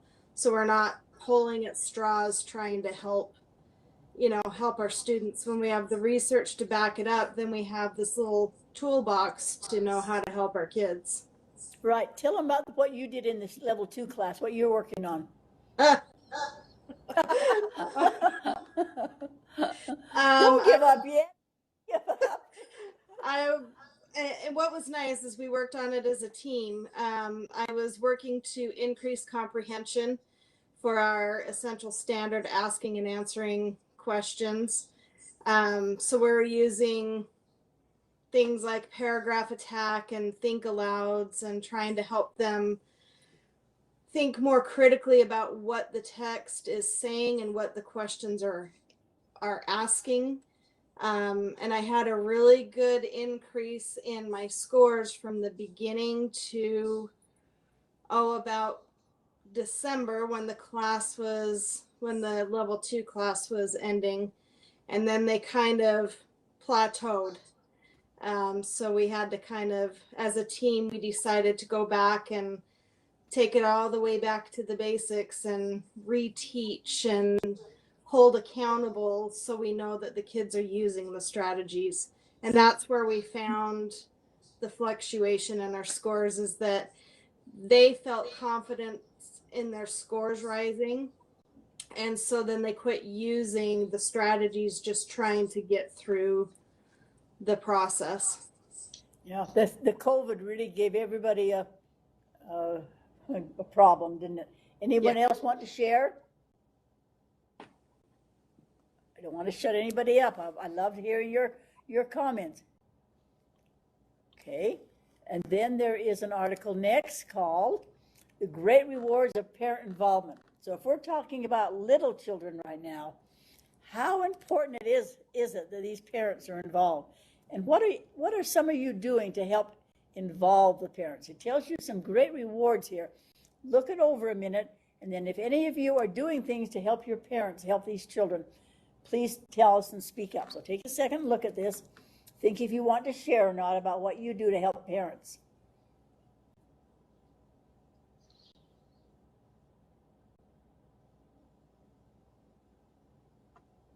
Louise, this is Cindy. Yes. Go ahead. One of the things that I do that has been very effective with our little people is that we use Seesaw.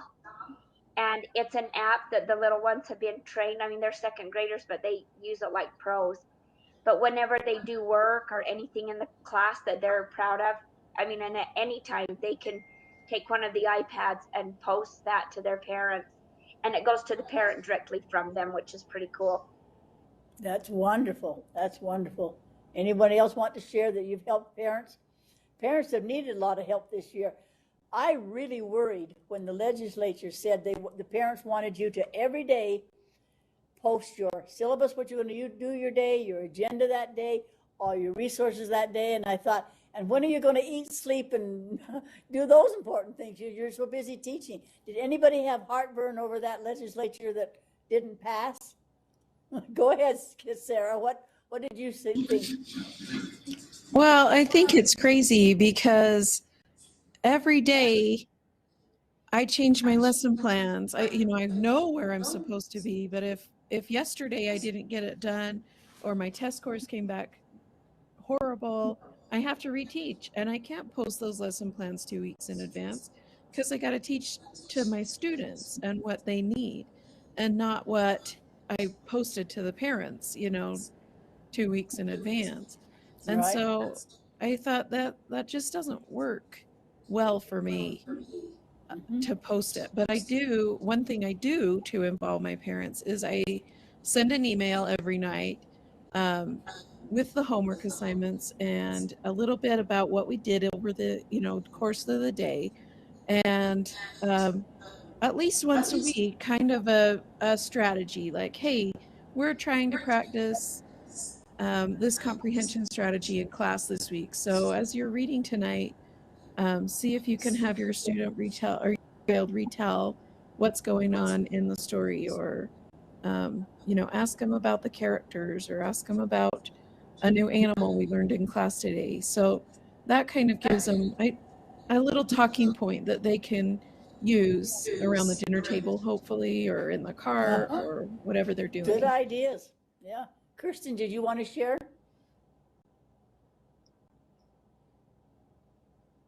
Your mic's not on, Kristen. Is that on now? Now it is. Okay. So this is kind of more of a process of building up that trust with the parents, and then keeping them involved. I was encouraged my first year in teaching to send or call with a positive comment about every student every month. And I thought it was crazy, but I will never forget the first phone call I made. The mom, when she heard my voice, the first thing she said was, "What did he do?" And I said, "Oh, no, I apologize. I just wanted to share something that I saw amazing that your son did today." And she started crying, and she said that was the first time she had ever received a positive phone call. Wow. Wow. And so I do that with all of my students, and I'm not always consistent with a month, but it's at least every 2 months for every student. And so then when I send home a note or say, "Hey, your student's struggling in this, could we work on this together? I'll work with them before school if you can work with them after school." I've built that trust with the parents, and I'm able to, it helps them feel like they're part of that team, and we're both working with their student on the same thing. Anybody else want to share? Well, mine isn't as cool as hers was, because that's amazing to be able to call like that. But my friend that taught here in Washington County moved to Nevada, and she was teaching, to go back to the legislation you were talking about. And she had to have her plans turned in every single Friday to her principal. And she was like, "Well, I've been in Utah. We don't do that in Utah." And they're like, "Well, we do it here in Nevada." So she had to have every single day, everything written down. And it was awful. And she says every now and then that they would kind of contact her and just go, "Oh, we don't like that you're doing this right here. Can you change this up?" And she was like, "Wait, what?" And it would be like Monday morning, and it could be that week. But needless to say, she left Clark County about a month ago, and now she's teaching up north, because she's like, it was awful. And everybody down there thinks it's normal. So it made me glad that legislation did not go through. Yeah. Anyone else want to share? This little article shows you how important it is that parents are involved. Let me show you this. There's pride in the child. That's what we talked about. I'll share a story with you. I'm going to swear one word. I'm sorry. I'll spell it. I had this sweet little girl. She was every day, the little curls, the little dress, the dance, and the dainty things, just so dainty, and really a sharp little student. But she wasn't into school. She was into dancing and makeup and, more than following her mom's does. Well, one day her dad picked her up, and when she had been really a terror that day, quite a terror, and I thought, oh, what can I say, to this dad that'll help, but yet not be mad? And he come up the sidewalk, and here were all the parents waiting to pick up their children. And the dad hollered to her, "How was your day today?" And she said, "It was a HELL of a good day." And she had a really good day. And this swear word coming out of this sweet little girl's mouth, and we all looked at her, and she'd had a really good day. And I thought it was a terrible day. Maybe she was right, but she had found something. And I had to go back the next day and figure out what it was. and it was that she got to be the line leader. That meant so much to her, to lead them down the hall, and little things we do. Teachers are amazing to pick up on those little things, and I had not picked up on the fact that she was third in line and wanted to be first. Little things matter. Anybody else want to share? I know that's a silly story, but it mattered to her. Anybody else? I have something I can share. Go ahead. So I teach first grade, and I was talking to a parent during our parent conferences, and she was saying how I send home for homework reading practice passages, and I encourage the parents to have the child read them more than once, just to increase their fluency. Anyway, she says, my child will do the math homework, my child will do the other homework, but they hate those.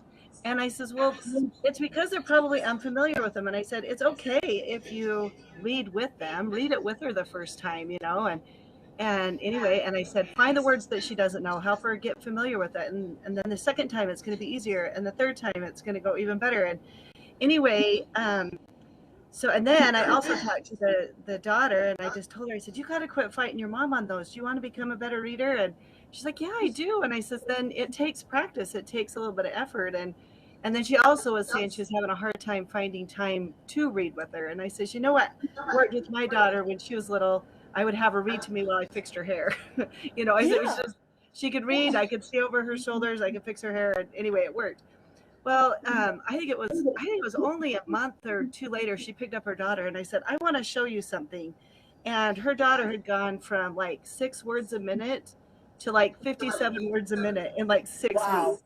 And I said, and it was just kind of that parent communication and giving her strategies on what could maybe help her child. And then also talking to the child to just be like, hey, we're all in this together. You know, don't fight with your mom and just do your homework. And then giving the moms some strategies and realizing that they don't have to totally 100% do it by themselves. You're there to help them, especially when they're sick, you know. Exactly. But anyway, Yep. that worked for me. Thank you. Like it says, pride in the child and learning specific. Parents want to be involved. Lowers domestic violence. I think that's a big one.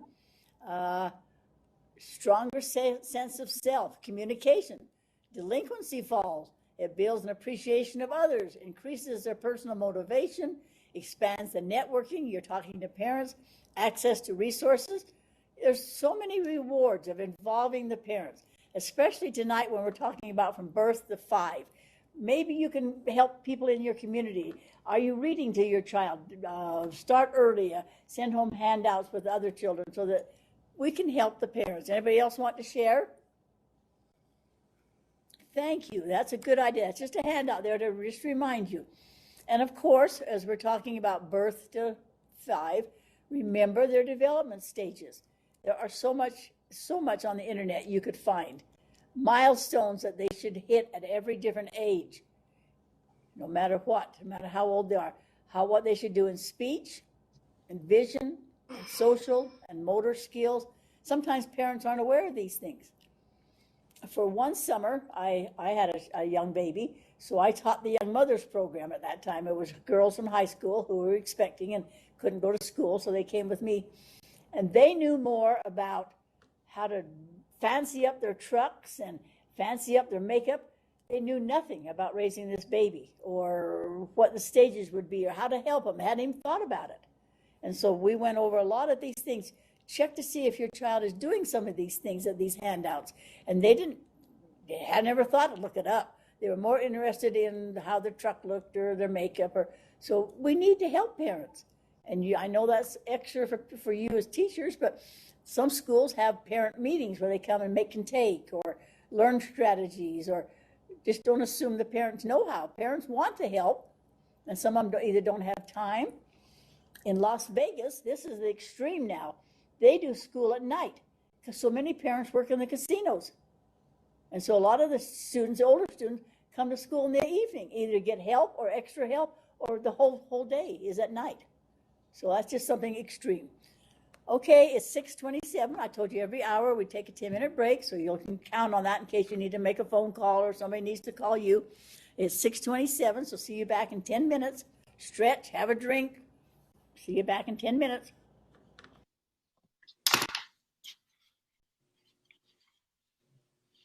I'm also here if anybody has questions or concerns.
Louise? I'm right here. This is Cindy Davis. Just since I'm new to all of this, can I clarify, like the extended learning strategy posting, and then like the journal posts that we do, are those are due tonight, or do we have like time to kind of think about that and put those in? They're not due over till the next next week. couple days.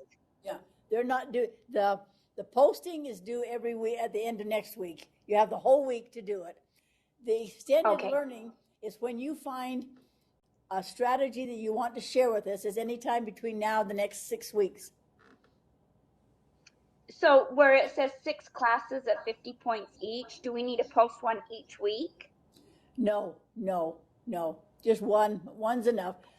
I have to work with SUU and they have to see all this, but I'm not going to put this extra burden on you. You just need to find one strategy you want to share with the rest of us and you will get the points. I'm not into points and grades like they are. I'm into participation and sharing and practical ideas. But they have to see grades. We all appreciate that too, because it is a crazy time. It is a crazy time, and we're doing the work. We're not shorting them in any way. We're doing things that work toward you, and grades are not your big emphasis right now, as if you were a student on that campus. Absolutely. Well, I appreciate that. I'm not doing anything behind their back. I've cleared all this with them. So. Well, I appreciate you because I like that people are looking out for us too. Yeah, because we're andragogy. We're adult learners. We're not really pedagogy in high school or college. I remember those days. I wish I'd known then what I know now. Well, I went back to school. This is only my 9th year teaching. I went back to school when I was my late 30s, and so it was a heck of a ride. I wish I would have just done it when I was younger. Yeah, it's harder, isn't it? Mm-hmm. It is. It really is. But it was a good example for my kids, though, so I guess that was good.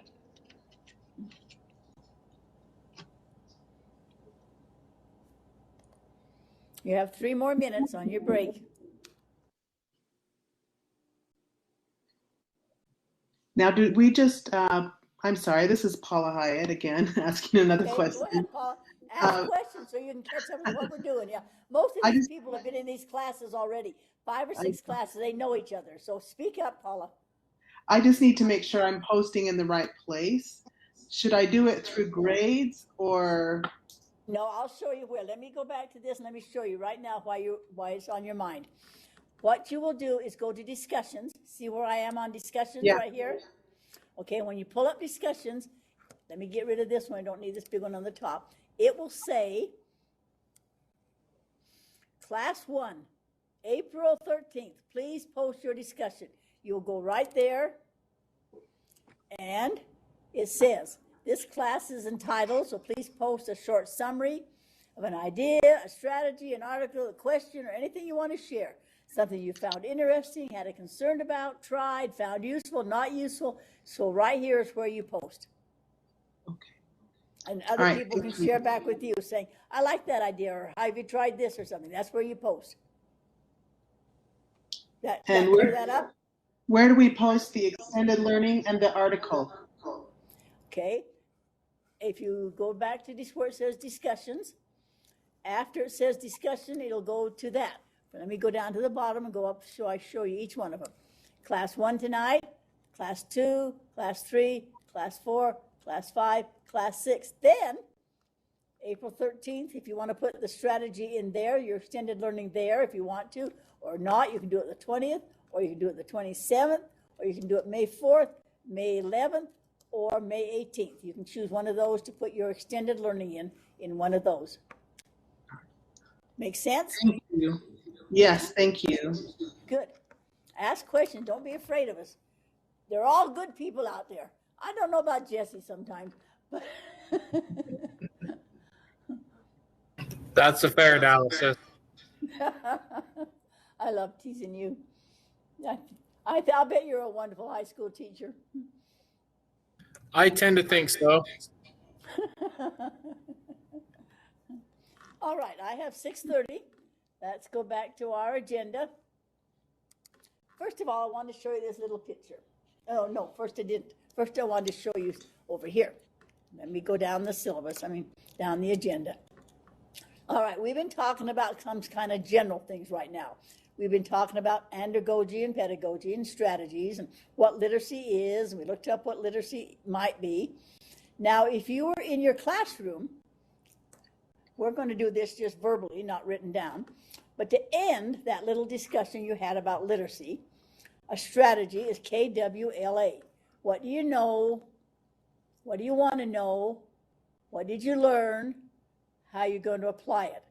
So as we've been talking about parents and literacy and students, if you wanted to cement it in your mind or have your students cement it, I'm sure you've used this before, it's not a new strategy. You draw 4 columns and you say, I already knew that, or I want to know more about that. I learned that today, and how am I going to apply it? So that's a good way, a quick way at the end of a class. Too many of the teachers that I observe as a student teacher, the class ends when the bell rings. She's in the middle of a discussion or something, and she says, oh, there's the bell, see you next week. There was no closure. There was no review. What did I just learn? What do I have to do about it next? I didn't cement it in my mind. I'm headed off to get a drink. So as you have a class discussion, think about accountability. That's a good strategy, accountability review called AR. Make some notes or share some thoughts at the end of the discussion. What did you just learn? You need to verbally say it. Some people need to verbally say it. Some people need to do visually representing. They need to make something about it. They need to make a chart, or they need to make a note or a symbol or something to help them remember. Some of them need to talk about it. We're all different, and your students are all different. So how do you end your discussion? Even if that was just a little short discussion, you already knew about literacy, you knew about helping parents, you know all that stuff, but you really, at the end of every lesson, what did I just learn? You'll be surprised. I did that in high school, and I had taught this wonderful lesson, I thought. Lesson plan said it was wonderful. They didn't get that message. I said, where'd you learn that from? Well, they learned different things. So have them at the end of each little section. What did you really learn? That's an easy strategy. Okay, now we're going to take just a few minutes now and talk about early childhood. Be thinking of what strategies you used to help your children as they were growing up. Let's see, and Teresa and Brenda and Stacy and Ashley, if you have children, think about, or how you help the little children, think about some strategy you used you thought were successful with your little children. We're going to focus just on birth to 5 now. This came from Utah State University. They have an outstanding program for the children before they go to school. If you go to school up there and the campus, get into that program. It is wonderful. They teach those students how to help those little children. I love this poem. There was a child went forth every day, and the first object that he looked upon, that object he became. And that object became part of him for that day, or for a certain part of that day, or for many years, or stretching cycles of years. They learn skills in that kindergarten or pre-kindergarten about social, emotional learning, helping, besides the math and reading, and they learn to recognize and classify important skills that you want those students to have when they get to be in your grades of K through 12. But that's an outstanding example of a preschool. If there are preschools in your area, you might want to help those people realize what you need them to do when they get to school, how they need to observe and do all these things. So think about what you can do to help the little children in your area. Okay, let's talk about little children. Let's go to back to the agenda. Okay, there are developmental stages. We're not going to go through all these, but there are handouts there if you don't know the developmental stages, which I'm sure you do. But some parents don't, like those young mothers I was teaching. They didn't know what to expect from this baby or how to help them.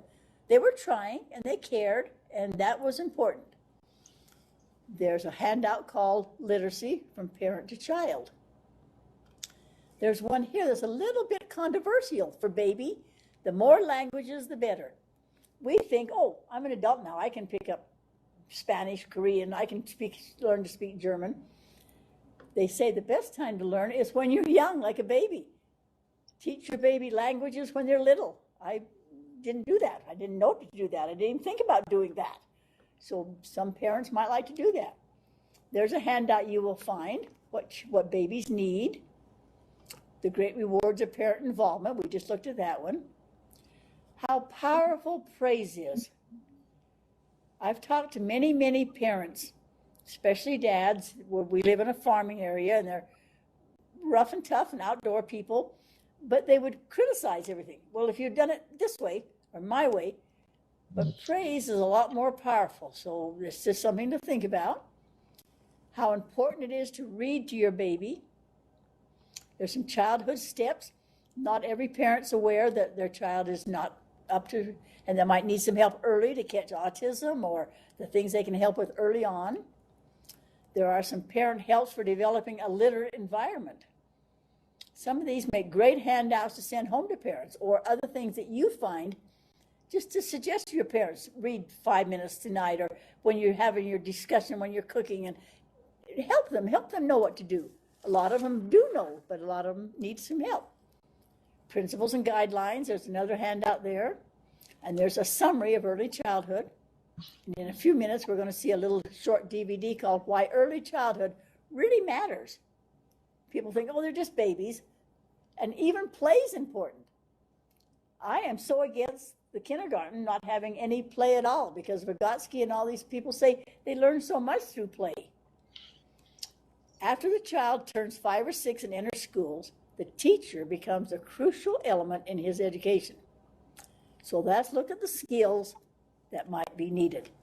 So think about if you use some of these skills. Remember, even though they apply to you, they also apply to all children, especially the little children. What is the purpose of what they're doing? The purpose of this class right now is to provide you with an understanding of the long continuum of literacy growth. It starts with that first smile when that baby's born, that connection. And sensitive teachers can help children move along that curriculum and along that continuum. So think about, what's the purpose of every strategy and lesson I'm using? What skills do I want them to do? If it's listening skills, then do I want them, how do I teach them to help listening skills? What am I going to do? Don't dumb down the message. How do you teach listening skills? After a while, we're going to talk about what some things you might do to help them teach listening skills. Not everybody's a good listener. They don't know what they're listening for or what's important. Is everything the teacher says are important, or is there certain things I should be listening for? We need to start that when before they even get to school. Sometimes little children say, oh, I don't listen to mom, she just talks all the time. Maybe they feel that way about the teacher too. So the handouts are there about how to teach listening skills. One of a very important one is called Remember My Name. It's a very simple thing, and I wish we were in the same room. A name is very important to a child. And sometimes we are getting such unusual names.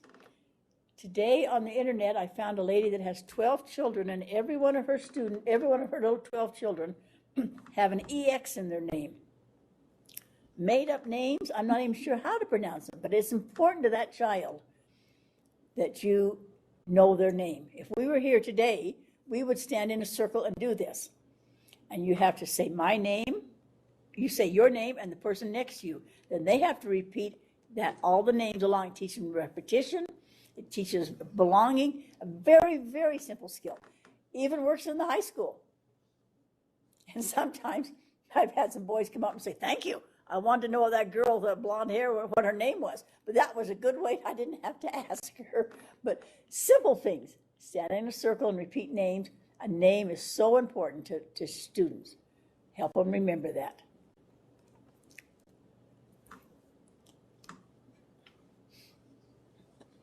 Okay, the next one principle then is literacy learning is a developmental task. But children come in different ways. As you know, there's a long-term price if they don't learn to read and write proficiently. So we're naming the 6 parts of language arts. And we'll go back to that in just a minute. But first we're going to go back up here and talk about this beginning skill of teaching, listening, and helping a child. And let's ask, first of all, Ashley, do you have young children in your home? So I have a 1-year-old and a 2-year-old. Good. Tell us something you use that's effective with them in listening, or something you have found effective at that age. Effective of listening? Yeah, or whatever you think you've been effective as.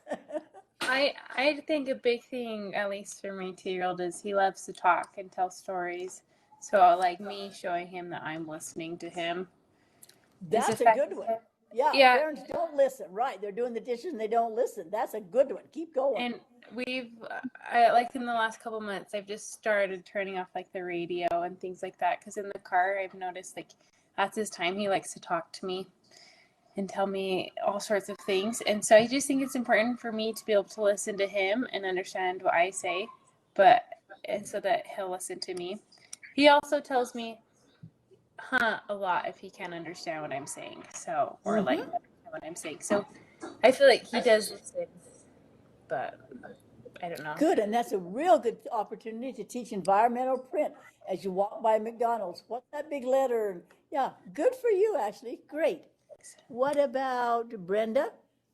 Tell us what you think little children need, either in your home or your experience with the young children. So when my kids were little, we read every day. I tried to have a quiet time every day. Usually after lunch, they stop napping when they're a little bit older, but we would still just try to have that quiet time every day. And I think it helped prepare them for school when, you do have to sit still. And then just to foster a love for reading, I tried to make sure that they had their own books. I mean, I love books and I have lots of books, but they like to have their own books, and they all had a bookshelf in their room that are clear full of books. So having their own books to read. I like what Ashley said about that modeling good listening skills.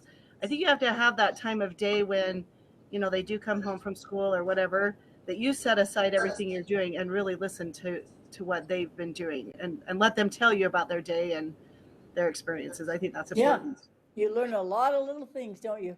Yeah. And a lot of times you just do that at dinner. It's the perfect time.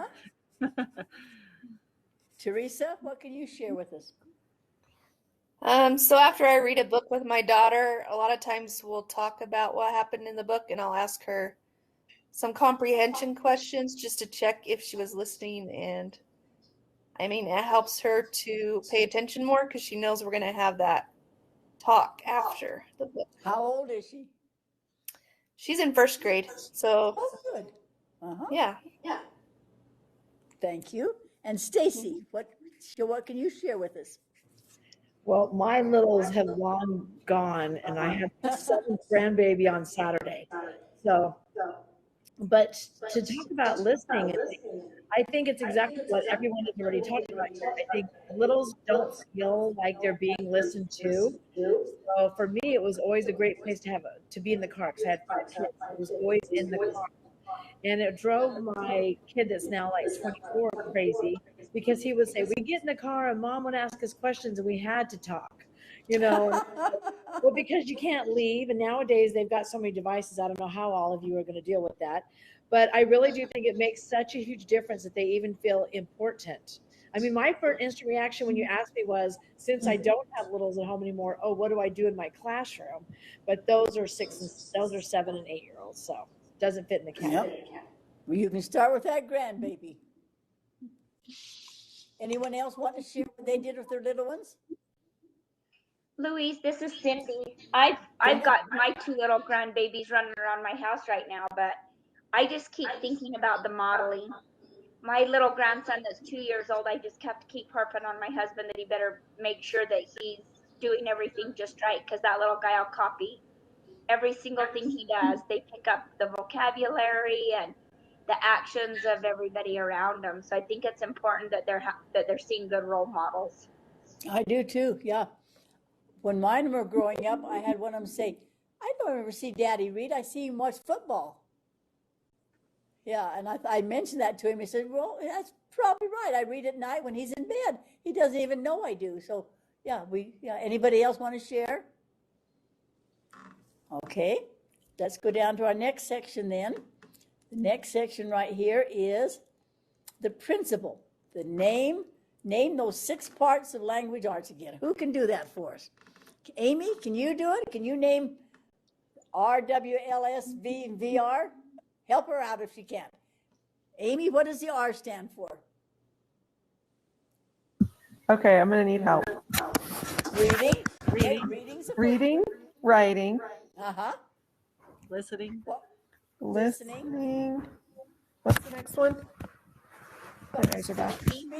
Speaking. Visual. Yeah, Viewing was one of them. And then the last one was, I remember we got stuck on this. Visually representing, doing something about it. Yes. Moving around to it, or singing to it, or dancing to it, or visually seeing something, or drawing something, or making something, or that's the 6 parts of language art. And that applies from K through 12.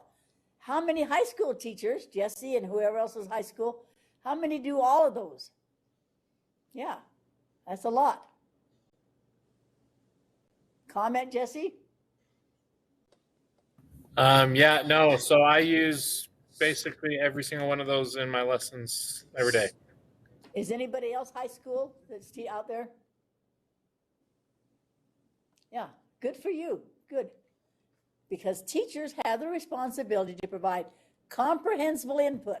That came out of the ELL work. When we started receiving so many students that spoke other languages other than English, they could list it all day, but it wasn't comprehensible. They couldn't repeat it back. They couldn't do anything with it. Even if they understood the English words, they didn't comprehend. So here are some strategies that I'm sure you use already. They're in purple. Purple meaning look for these. These are strategies. Simplify the input. You understand it, but are you simplifying it so they understand it? Identify the main points. A teacher talks for an hour and maybe has 6 important things that they should learn. Repeat those 6 important things.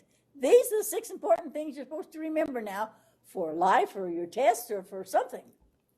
Discuss critical vocabulary. How many ways can you use the word up? I'm fed up. I'm going to get up. There's 25 meanings to the word up. I got that from the Reader's Digest. If you take the Reader's Digest this week, it shows you how many ways we use up. Are you grown up? Make sure directions are understood. I was teaching up in Park City, and I had to visit a lot of the Spanish homes because they work up there. They live in Heber, but work up in Park City. So we taught in Heber and Park City, and those students would come home from school. They did not understand what the teacher wanted them to do that night. They really didn't. They'd written it down. They wanted to do it. They wanted to try it. They didn't understand. So how many people leave our classes not knowing what they're really supposed to do? Like you right now, you have 3 things to do. You're going to post on the end of class tonight, or you have a week to do it, of what you're learning tonight, reflections. You're going to look for a strategy or a good idea and extend and tell that to us when you're ready. And you're going to, what's the third one? What's the third one? Somebody help me. What's the third thing we're doing? Read an article and share. Thank you. That's it. Find an article to share. Thank you. Thank you, somebody. I couldn't remember it either. So we all need help. All right, let's go to the next part. You're going to probe. This is questioning. How good are you on questioning? Think about it. Am I a good questioner?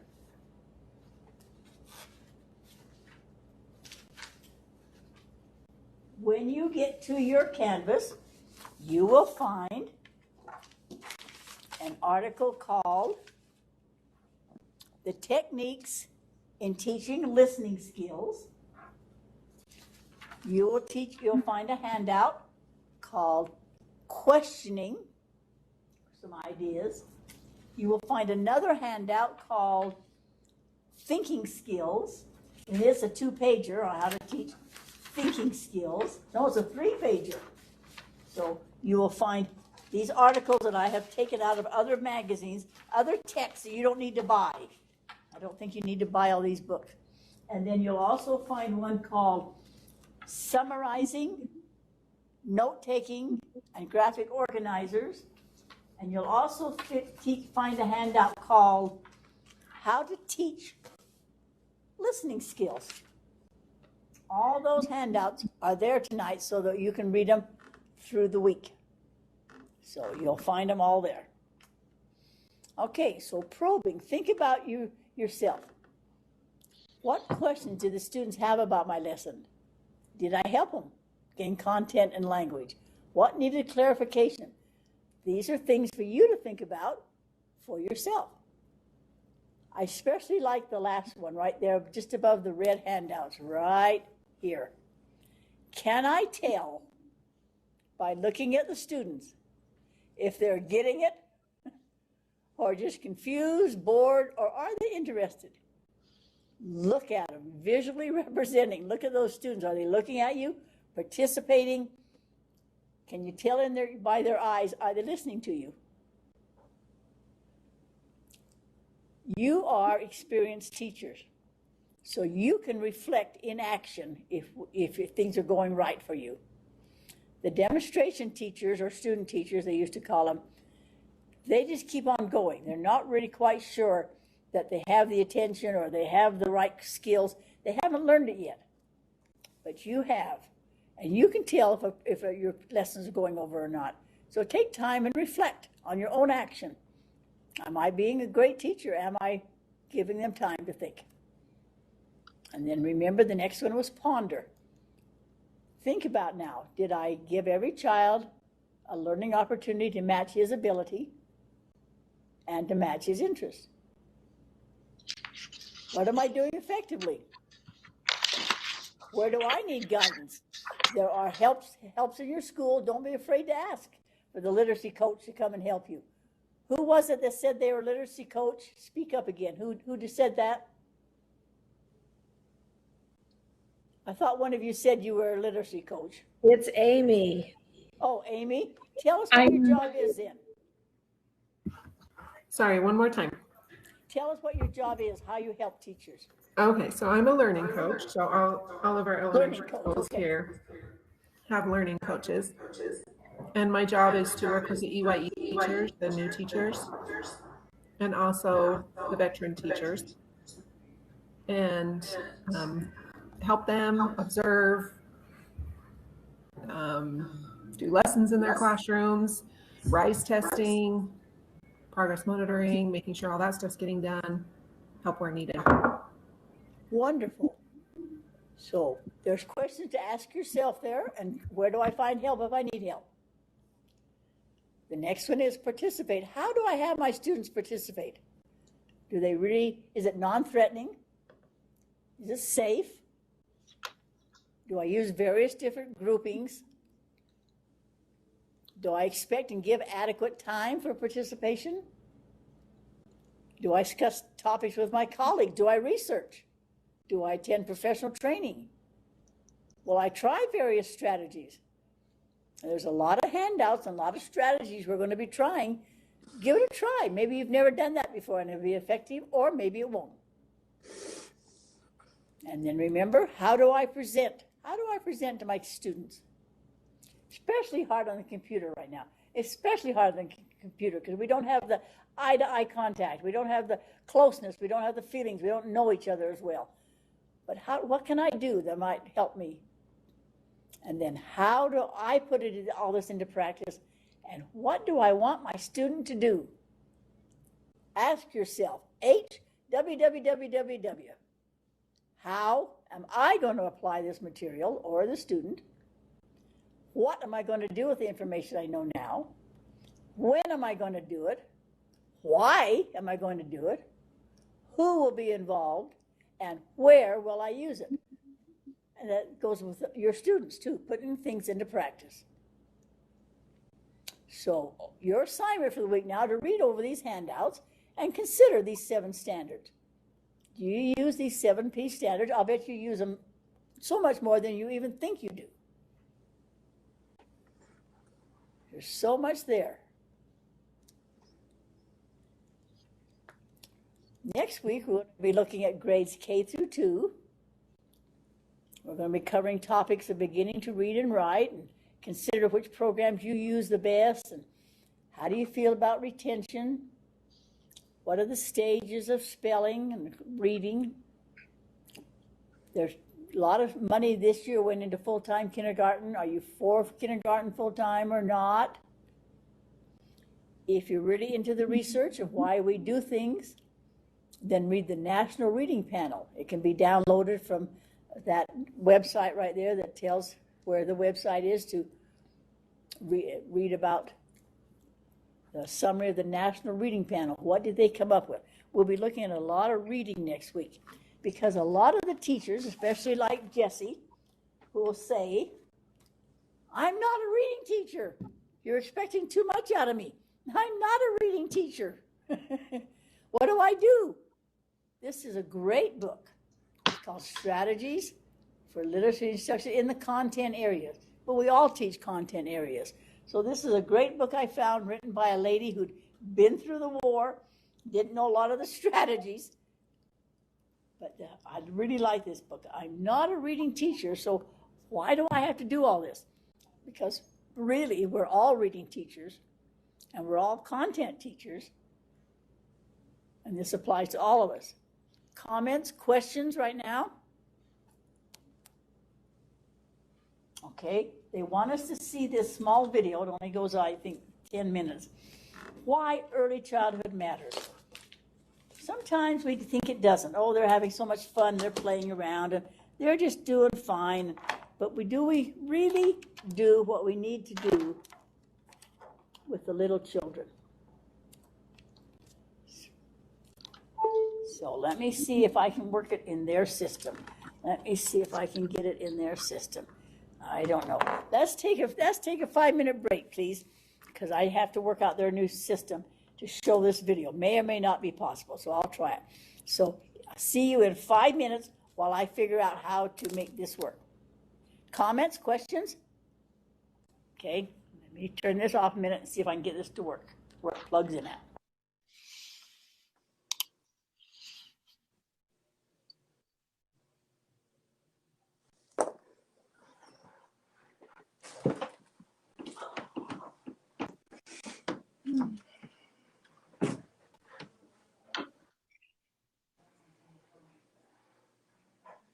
Smells good.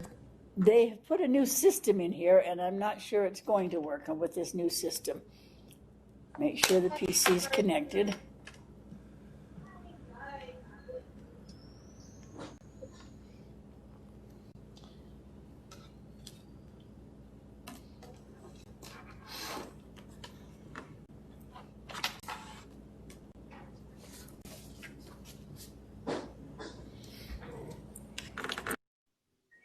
I guess we don't need a 5-minute break. They have taken the system away where this used to plug in. So we will have to watch that another time.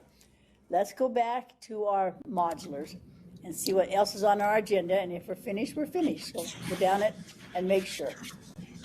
Louise, can I ask a quick question? Oh, go right ahead. So you asked the question, am I a good questioner, and told us to read a handout called Questioning, but I can't find that in the module. Can you add that to the module?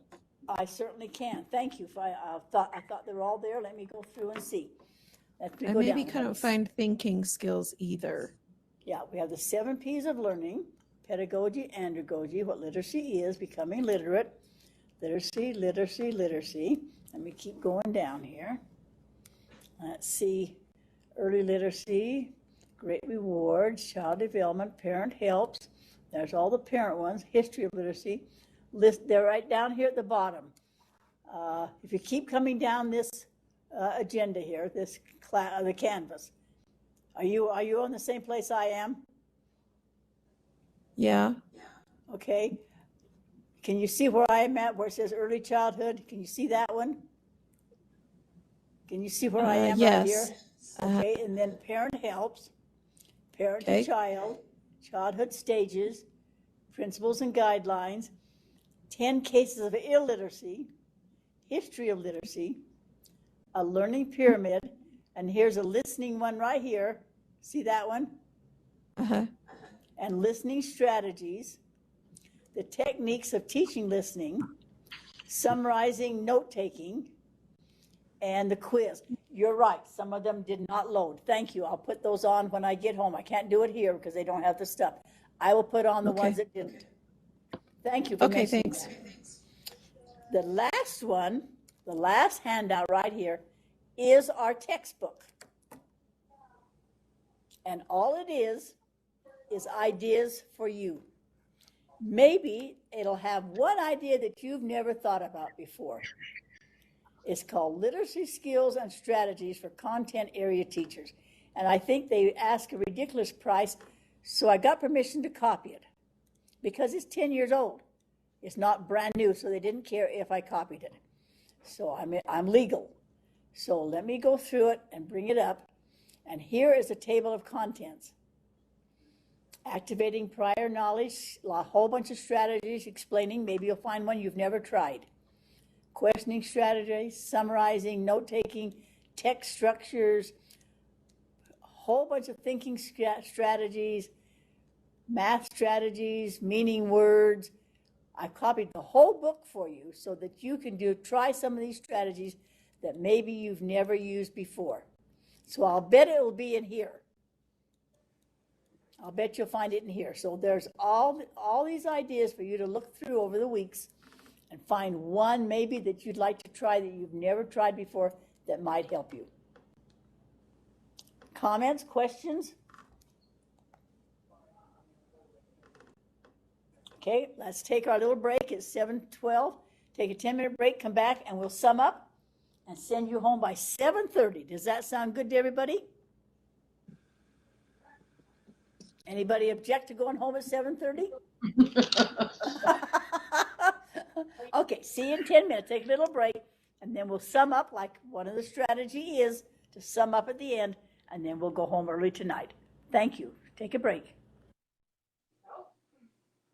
She's having technology problems. Take a 10-minute break. I was walking up and heard her say, okay, take a 10-minute break.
All right, I received a very good comment.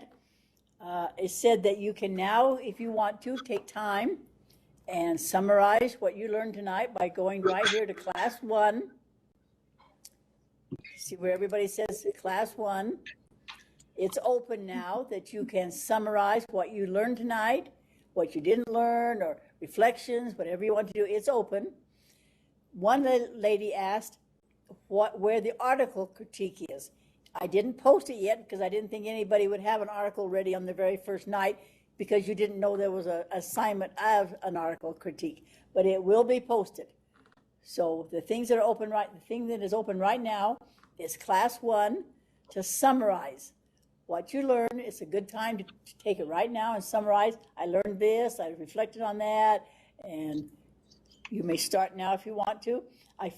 The reason I couldn't do the video is that I teach at Union High School, and they use this room for teacher development, and they had to move all the equipment out of here, and they have not brought back all the sections yet. We will watch that little video next week about why early childhood matters, because they took the part out that I needed.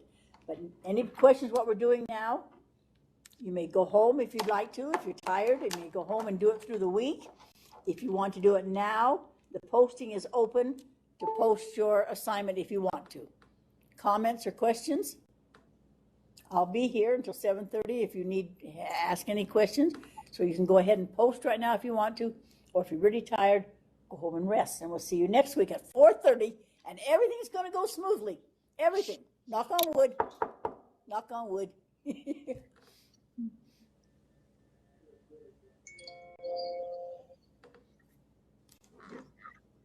I'll turn my mic off, and if you need to talk to me, just speak up, and I'll be right here to answer.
There's your assignment for next week, reading over the handouts, evaluating what you do in your classrooms. If you want to bring a strategy to share next week, that would be good. But if you don't, in another week.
You go play.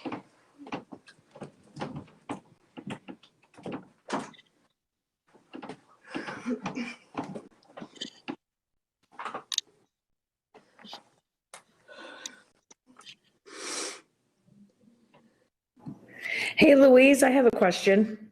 All right. I'm here. Oh, thank you. Sorry, I had my computer mute off. Okay, so for our assignments, so we have to look at those articles, and then we have to do the extended learning strategy, write about one of them we learned about tonight. You only have to do one learning strategy. You can do it next week if you want to. You can do it any of the 6 weeks. Okay. Okay. Yeah. Thank you. You don't have to do 6 of them. You just have to do one. You'll get credit for the other ones without. Yeah. Okay, thanks.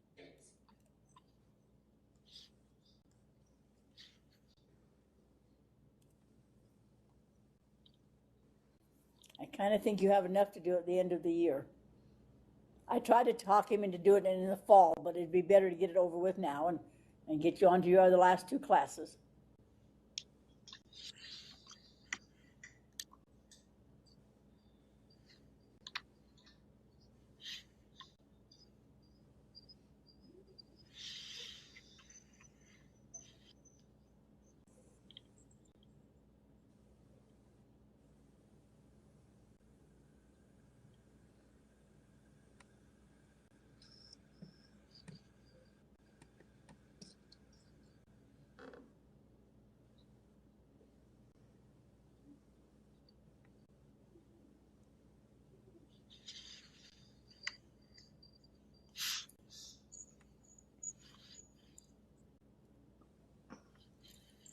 If you're tired now, you may go home now. If not, you may stay and finish your assignments or whatever you need to do. I'm here to answer questions if you have questions.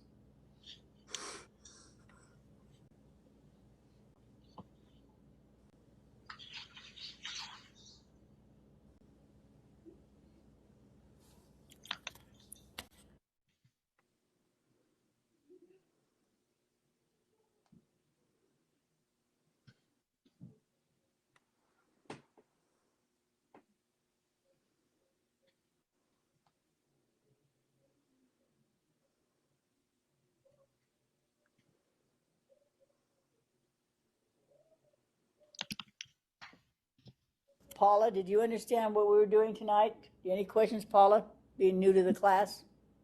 No, it's just fine. I'm just trying to make sure I get my discussion in the right place. Yeah. I know it's hard. Have you used Canvas before? Well, I use it as a teacher, but I'm not familiar using it from the other side. Oh, okay. Now you know how your students feel. Yeah.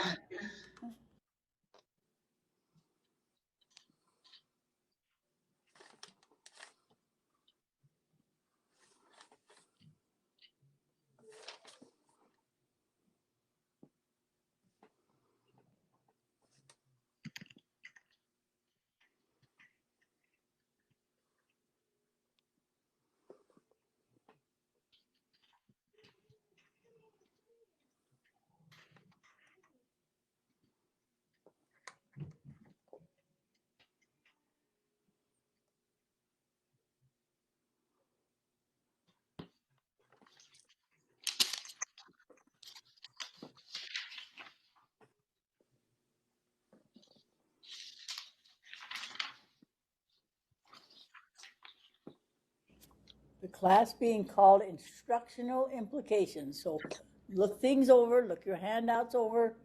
How is it affecting your instruction? That's where we're going. The practical things to help you as a better teacher, as instruction.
All right, it's 7:30. I'm going to shut down my system. That doesn't mean your system will shut down, but you can keep on working, and see you next week at 4:30 without any problems. Knock on wood again. Thank you.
make sure the power's off.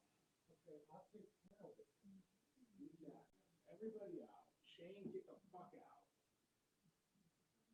Get out.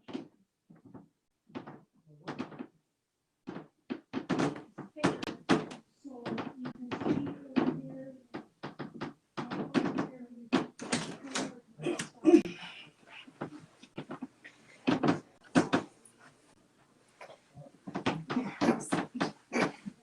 Come here. So not only did I break, it was like a light that went like this. I broke one of the panels. So we don't even own this house. We're renting it. I broke one of the 5 stained glass panels in this light. But because it was hanging over the dinner table, there was glass all through the dinner. And it was a 2-level house, but it had a huge ceiling, vaulted ceiling. It was like a 25-foot ceiling. So we had to get help to replace a light in a house that we didn't even own. And I ruined dinner. Really? Yep. Glass all over in our dinner. Shit happens. Okay. They're upset right now. And we know that your dad and grandma get. So Okay, at least you didn't ruin dinner. I really need to talk to you, okay? Now, I'm not mad at you, okay? I'm just a little bit disappointed because I have these rules because I have giant dogs, okay? And I've been really working hard trying to get this Holly to be calm. There's a reason I don't want her running in this house, because in the house she needs to be calm. She can run outside because that's where she can have her zoomies.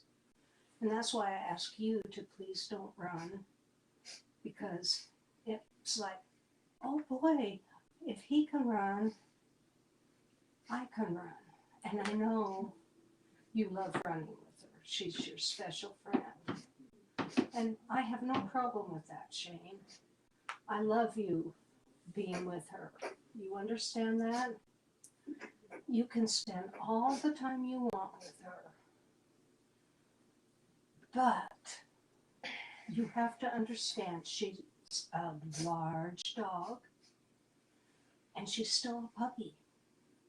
Even though she's a big dog, she's still a puppy and she still has these puppy instincts. And she's gonna jump a lot bigger and she's a lot stronger than a little teeny puppy. So we have to keep her calm. And remember what Ziggy did to the carpet before this brand new carpet? You don't remember the holes? Oh, yeah. Okay. And the holes downstairs? Mm-hmm. Holly can do that too. And with her running up the stairs at full speed and going zoomies like she has been, that's going to do exactly what Ziggy's going to do. And that's what upsets me. We just bought this carpet. So that's why I say, no running. I'm always yelling. No running. Stop yelling. I mean, stop. Yeah, Debbie, stop yelling. Don't run in the house. So throwing a blanket, that, I don't mind you having fun with her and enjoying her, but getting her excited and getting her to the point where she was going to go boom, boom, boom, and jumping, you don't want to do that. I mean, it's sad. I'm sad for you that that's happened, because you both got excited and an accident has happened. The other thing that can happen, she could get so excited she could go through that window. Have you ever thought of that? You don't want that. That dog is heavy enough that she could go flying off that bed through that window. That little shade's not going to keep her or push you. So you don't want her doing that, Shane. You have to think about what you're doing and what you're playing, because she is powerful. You've seen her jump. She has enough power to go flying. She doesn't know that's what's behind that shade. Or even the open window, she doesn't know the glass is not going to keep her. I've seen so many videos on Facebook. Oh my God, look what just happened to my dog.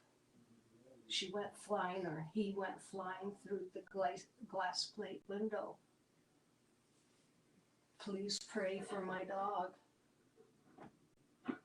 So we just have to think before we do things, but hopefully they can fix this. Thank you. It's just one little part.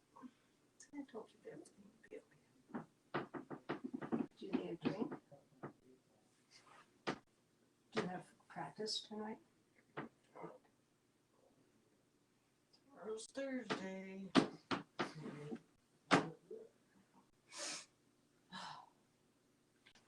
Do you like this towel? Yeah. Very nice, huh? Yeah, they're really nice. I like those.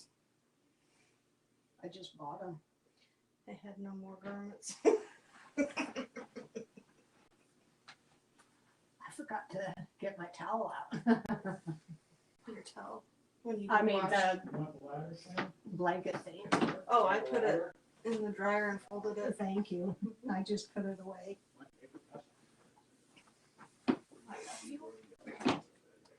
I told you everything's gonna be okay.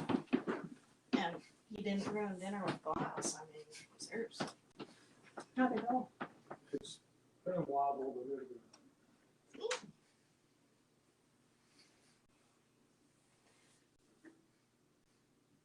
Ready? Oh, you have a very high strung family. And we get really upset right in the beginning, and then we calm down. Everyone's in the family. So the trick is to break that when you're an adult. When I said, I'm sorry, Dad, his face turned from smiling to so mad. Yeah, it's okay. He's just mad at the situation, not at you. It's hard. And it's easy. I mean, you're stinking 12 years old. You got energy. You come home, play with the dog. She's your best friend. At home. Things are different from like when I grew up. And your dad, I mean, they'd come home, him and Moose would come home, do homework, and then go out and ride bikes and play and do all kinds of stuff. You know, and it's a different world.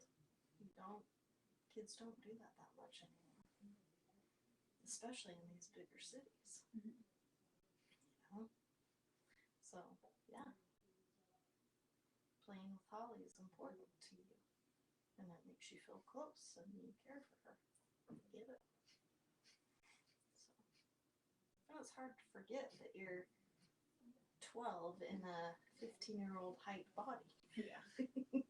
And Holly is 1 in a huge body. Yeah. So you guys are taller than you're used to. You're not used to this height yet. I mean, I was here in July. When I left, you were still shorter than me. August, September, October, November, December, January, February, March, April. Less than 9 months. And look what you've done. You've hit that growth. And you just forget that you're a little bit bigger. Do you know I quit growing at 12? Really? Yep. Have not grown an inch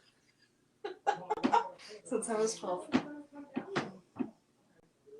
My real dad's family is all pretty much short. Really? My grandma Magard was 4'11", and so when we hit 5 feet, we were so excited because we were taller than Grandma, even though it was only an inch. Yep. So I know it's hard being on that end of it because I've been there. It's really hard. But you have to remember that it'll be over quick. Your dad's gonna blow.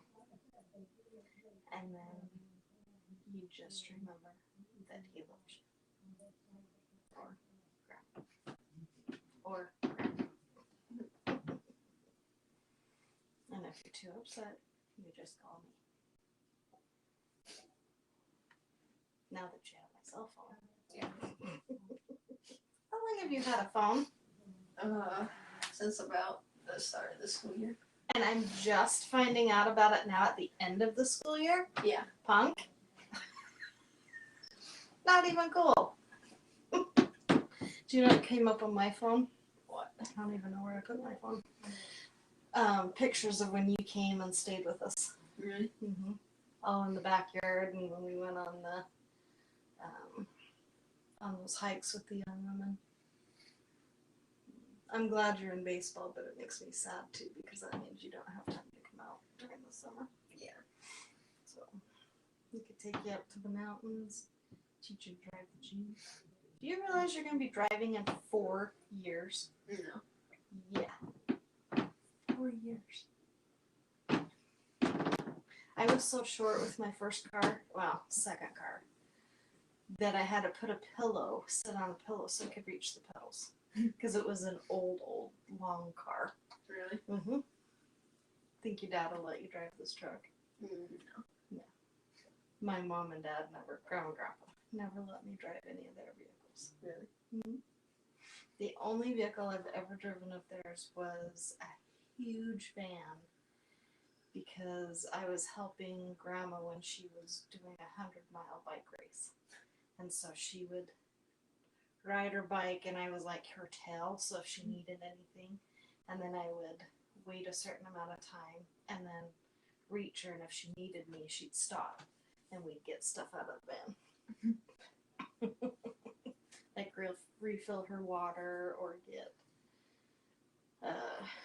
like a protein bar or something like that.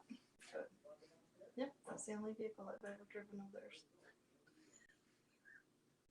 They say I'm a bad driver. Well, looking at the side of my car, I am. So, besides baseball, what do you like to do? And video games. That's an exciting life. And play with Holly. Yep. You'll have to see our 2 dogs that you haven't met, Coda and Tesla. They're crazy. Coda, you can't even see her eyes. She has so much fur. We didn't know she was going to be like that. She's a border doodle. And her mom's a collie. So I had no idea